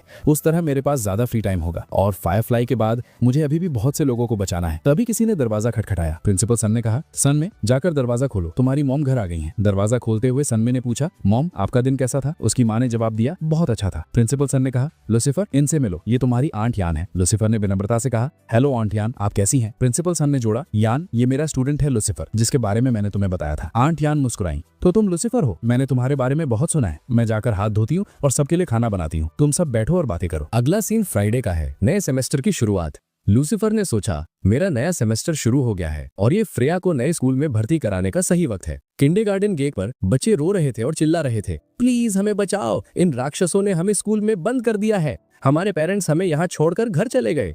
हम घर पर टीवी देखना चाहते हैं, राक्षसों के बीच नहीं रहना चाहते। लूसीफर ने सोचा, बच्चे हमेशा बच्चे रहेंगे, उन्हें सारे टीचर्स राक्षसों जैसे लगते हैं। तभी लूसीफर ने फ्रेया को देखा जो रोने लगी थी। लूसीफर ने कहा, फ्रेया अब से तुम मंडे से फ्राइडे यहाँ रहोगी। मैं तुम्हें सैटरडे और संडे घर ले जाऊंगा। आज तुम्हारे स्कूल का पहला दिन है, अच्छे से पढ़ना, ठीक है? फ्रेया ने जवाब दिया, ठीक है भाई, लेकिन वादा करो आप मुझे वीकेंड्स पर लेने आएंगे। आप मुझे भूलेंगे तो नहीं ना? लूसीफर मुस्कुराया, तुम मेरा इकलौता परिवार हो, मैं तुम्हें कैसे भूल सकता हूँ? मैं वादा करता हूँ, मैं हर सैटरडे तुम्हें लेने आऊंगा। लूसीफर अपने स्कूल पहुंचा और क्लासरूम में इधर उधर देखा। वो बड़बड़ाया, इन्होंने मेरी क्लासरूम क्यों बदल दी? मैं खिड़की के पास बैठता था जहाँ ठंडी हवा आती थी, वो सोने के लिए परफेक्ट थी। सबसे बड़ी दिक्कत यह है कि मुझे आखिरकार वहाँ सबको आदत हो गई थी। अब यहाँ इतने सारे नए चेहरे हैं, मैं उन्हें कैसे बताऊं कि मेरा पुनर्जन्म हुआ है और मैं असली लूसीफर नहीं हूँ? तभी सन्मी की फ्रेंड फुसफुसाई, अरे देखो लूसीफर यहाँ है। शर्मिंदा होते हुए सन्मी ने कहा, प्लीज मुझे चढ़ाओ मत, जाकर बैठ जाओ। दूसरे स्टूडेंट्स फुसफुसाए, लूसीफर ने सन्मी को लव लेटर दिया था, वो सेम क्लास में है, लगता है चिंगारियां उड़ने वाली हैं। लूसीफर सन्मी के बगल वाली सीट पर बैठ गया। उसने पूछा, क्या तुम यहाँ बैठ रहे हो? लूसीफर ने जवाब दिया, क्या तुम्हें उससे कोई दिक्कत है? उसी पल प्रिंसिपल सन क्लासरूम में दाखिल हुए। उन्होंने अनाउंस किया, अब से ग्रेजुएशन तक मैं तुम्हारा क्लास टीचर रहूंगा। तुम अब सीनियर स्टूडेंट्स हो तो जिम्मेदारी से बर्ताव करो। फिर उन्होंने लूसीफर की तरफ इशारा किया और कहा, लूसीफर तुम वहाँ क्यों बैठे हो? वो पीछे वाली सीट तुम्हारी है। इस सेमेस्टर हम तुम पर कड़ी नजर रखेंगे ताकि तुम चीटिंग न करो। लूसीफर ने आह भरी, प्रिंसिपल सन आप सच में कभी नहीं बदलेंगे। जैसे ही लूसीफर पीछे की तरफ बढ़ा, हमें एक दूसरा स्टूडेंट सोचते हुए दिखता है, प्लीज मेरे बगल में मत बैठना। मुझे आखिरकार किस्मत से पीछे वाली सीट मिली थी जहां मैं चुपचाप नॉवेल्स पढ़ सकता हूं। अगर तुम यहां बैठोगे तो तुम्हें मेरे बारे में सब पता चल जाएगा। लेकिन तभी लूसीफर आया और पीछे वाली सीट पर बैठ गया। ये देखकर वहां बैठा लड़का रोने लगा और बोला, भाई मुझे एक बात बताओ, तुम्हें क्या सूझी थी जो तुमने प्रिंसिपल की बेटी को लव लेटर दे दिया और अब तुम आकर मेरे बगल में बैठ गए? तुम्हारी वजह से मैं भी मुसीबत में फंसूंगा। लूसीफर ने शांति से जवाब दिया, तुम लेजेंड ऑफ द किंग पढ़ रहे हो, है ना? मिस्टर यान ने ये कहानी लिखी थी और सच में ये कमाल की है। मुझे भी ये नॉवल बहुत पसंद है। लड़के ने खुशी से कहा, लूसीफर तुम अविश्वसनीय हो, पूरी क्लास में तुम अकेले हो जिसे सच में इस नॉवल के बारे में पता है।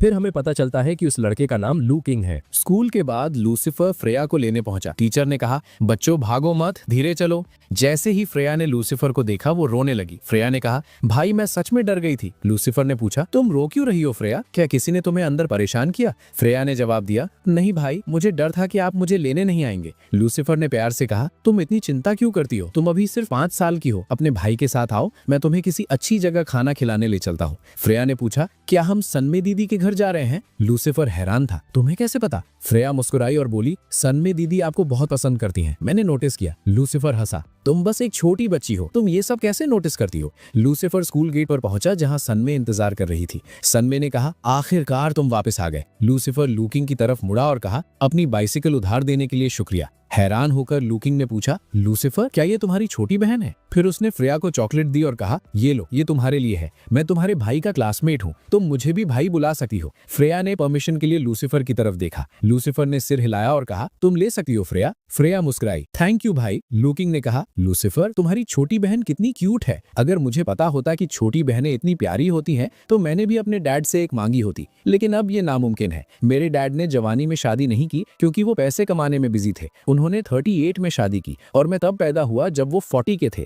अब वो 57 के हैं। लूसीफर ने चिढ़ाते हुए जवाब दिया, तुम सही कह रहे हो, तुम्हारे डैड मूल रूप से दादाजी की उम्र के हैं, लेकिन अच्छी बात यह है कि वो तुमसे बहुत प्यार करते होंगे। सनमे ने फिर कहा, लूसीफर हमने पहले बात की थी कि तुम फ्रेया को मेरे घर लाओगे, लेकिन आज हमें वो प्लान कैंसिल करना पड़ेगा। मेरे डैड फिर से देर रात तक काम करेंगे। एजुकेशन ब्यूरो जल्द ही हमारे स्कूल का निरीक्षण करने आने वाला है और तुम्हें पता है हमारे स्कूल की रेपुटेशन खराब थी। मेरे डैड उसके रिकॉर्ड सुधारने के लिए बहुत मेहनत कर रहे हैं। लूकिंग ने सुझाव दिया, उस केस में हम मेरे घर क्यों नहीं चलते? पास में एक गेम रूम है, हम गेम्स खेल सकते हैं और उसके बगल में एक नया KFC है, हम चिकन विंग्स खा सकते हैं। आज की पार्टी मेरी तरफ से। वो गेम हाउस पहुंचे। लूकिंग ने कहा, तुम तीनों यहाँ गेम्स खेलो, मैं वहां दूसरा गेम खेलूंगा। उसने मन ही मन सोचा, भाई लूसीफर, मैं तुम्हें भाभी के साथ वक्त बिताने का मौका दे रहा हूँ, मजे करो, चिंता मत करो, मैं कबाब में हड्डी नहीं बनूंगा। लूसीफर ने सोचा, इस दुनिया में सबसे वफादार चीज मर्दों की दोस्ती है। मैं इस लड़के से आज ही मिला हूँ और ये पहले से ही मेरे लिए इतना कुछ कर रहा है। सनमे ने कहा, लूसीफर हमें बास्केटबॉल खेलनी चाहिए, मजा आएगा। लूसीफर ने जवाब दिया, तुम फ्रेया के साथ खेलो, मैं थोड़ी देर के लिए रेस्ट रूम हो आता हूँ।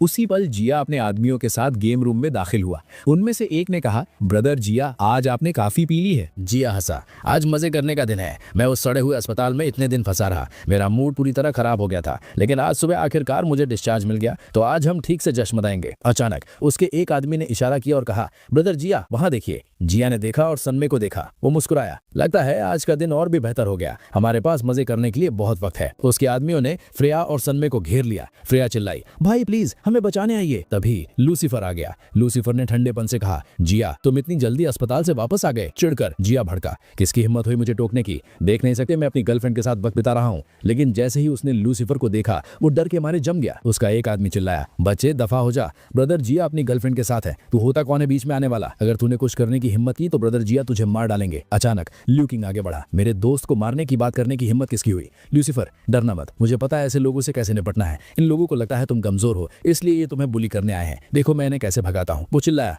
मेरे दोस्त को कौन धमका रहा है? मेरे सामने आओ। जिया का एक आदमी आगे बढ़ा, तुम मुझसे लड़ना चाहता है? मैं तुझे अभी नॉकआउट कर दूंगा। उसने अपनी मुट्ठी उठाई और कहा, मेरा एक मुक्का तुझे जिंदगी भर याद रहेगा। ल्यूकिंग ने शांति से जवाब दिया, मुझे मारने से पहले ध्यान से सुन लो, मेरे पिता का नाम ल्यू डशान है। अगर तुम में अभी भी हिम्मत है तो आगे बढ़ो, मारो मुझे। नाम सुनते ही सबके चेहरे पीले पड़ गए। जिया हकलाया, तुम्हारे बॉस ल्यू के बेटे? भाई एक गलतफहमी हो गई थी, हम बस बात कर रहे थे, कोई गलत इरादा नहीं था। हम अभी जा रहे हैं और तुम्हें फिर कभी परेशान नहीं करेंगे। ल्यूकिंग अचानक जोर से चिल्लाया, ब्रदर लू जल्दी आओ, कोई मुझे मारने की कोशिश कर रहा है। अगर आपके होते हुए मुझे चोट लग गई तो डैड की रेपुटेशन का क्या होगा? उसी पल ब्रदर लू अपने आदमियों के साथ पहुंचे। वो दहाड़े, किसमें ल्यूकिंग को छूने की हिम्मत है? क्या तुम ठीक हो? किसने तुम्हें चोट पहुंचाने की कोशिश की? ल्यूकिंग ने इशारा किया और कहा, उस आदमी ने मुझे धमकाया, उसने कहा वो मुझे नहीं छोड़ेगा। जिया जल्दी से घबरा गया, मैंने कुछ नहीं किया, मैं बेगुनाह हूँ। इस बीच वो आदमी जो कुछ पलों पहले इतना चिल्ला रहा था अब डर के मारे पीछे हट गया, जिया के पीछे छिप गया, एक शब्द भी नहीं बोल पाया। ब्रदर लू ने कहा, लड़के तुम सच में बहुत दिलेर हो गए हो, तुम हमारे बॉस के बेटे को धमका रहे हो। जिया ने जवाब दिया, ये एक गलतफहमी है, मैंने कुछ नहीं कहा। अचानक लू ने जिया को थप्पड़ मारा और चिल्लाया, अपना मुंह बंद रखो। फिर ब्रदर लू ने जिया को बार बार थप्पड़ मारना शुरू कर दिया। जिया रोया, ब्रदर लू प्लीज मुझे मत मारिए, मैंने सच में कुछ नहीं किया। इस बीच जिया के दोस्त भाग गए। जिया ने भीख मांगी, ब्रदर मैं गलत था, प्लीज मुझे माफ कर दीजिए। उसे जमीन पर पटकते हुए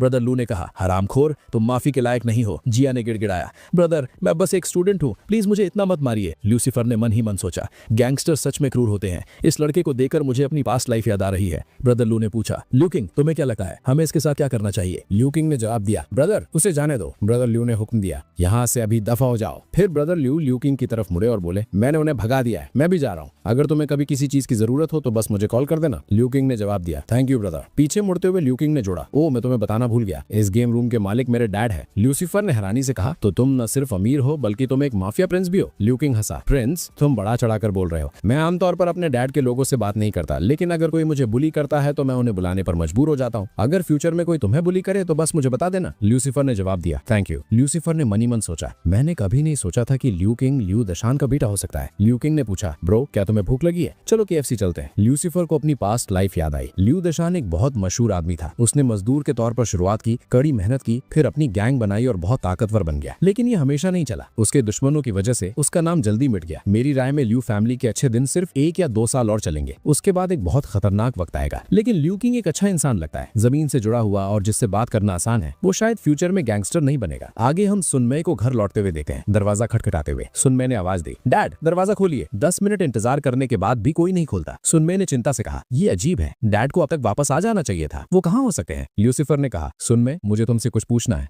मुझे आज रात बहुत जरूरी काम है और मैं अपनी बहन को अकेला नहीं छोड़ सकता। क्या तुम प्लीज एक रात के लिए उसका ख्याल रख सकती हो? सुनमय ने जवाब दिया, हाँ तुम फ्रेया को मेरे पास छोड़ सकते हो, लेकिन बहुत रात हो गई है, तुम कहाँ जा रहे हो? ल्यूसीफर ने जवाब दिया, ये सवालों का वक्त नहीं है, मैं सुबह वापस आऊंगा और फ्रेया को ले जाऊंगा। ल्यूसीफर को जाते हुए देखते हुए सुनमय ने सोचा, ल्यूसीफर तुम घर क्या रहे हो? ल्यूसीफर ने सोचा, मैं आंट यान के वर्क प्लेस के पास खड़ा हूँ, लेकिन ऑफिस बंद हो चुका है, इसका मतलब उनकी छुट्टी हो गई होगी। प्रिंसिपल सुन भी आसपास ही होनी चाहिए। चलते हुए ल्यूसीफर ने वही कार देखी जो आमतौर पर आंट यान को ड्रॉप करती थी। उसने सोचा, मैं सही था, वो आंट यान की वजह से यहाँ है। उसने प्रिंसिपल सुन को बैठे हुए और स्मोक करते हुए देखा। तभी विशान बाहर आया। जब प्रिंसिपल सुन ने विशान को देखा, वो उसके पास गए। विशान के गार्ड ने कहा, तुम यहाँ क्या कर रहे हो? विशान ने जवाब दिया, उसे रोको मत, उसे आने दो। प्रिंसिपल सुन पास गए और विशान से बात की। ल्यूसीफर ने सोचा उनके बीच कुछ खतरनाक चल रहा है। प्रिंसिपल सुन ने कहा, विशान ये लो, प्लीज मेरे परिवार को जाने दो। विशान ने बैग पर थप्पड़ मारा जिससे सारे पैसे जमीन पर गिर गए। विशान ने ठंडेपन से कहा, अगर तुमने एक शब्द और बोला तो मेरे आदमी तुम्हें पीटेंगे। हर बार यहाँ आना और वही बात कहना बेकार है। प्रिंसिपल सुन हताशा में पूछा, तुम पैसे क्यों नहीं ले रहे?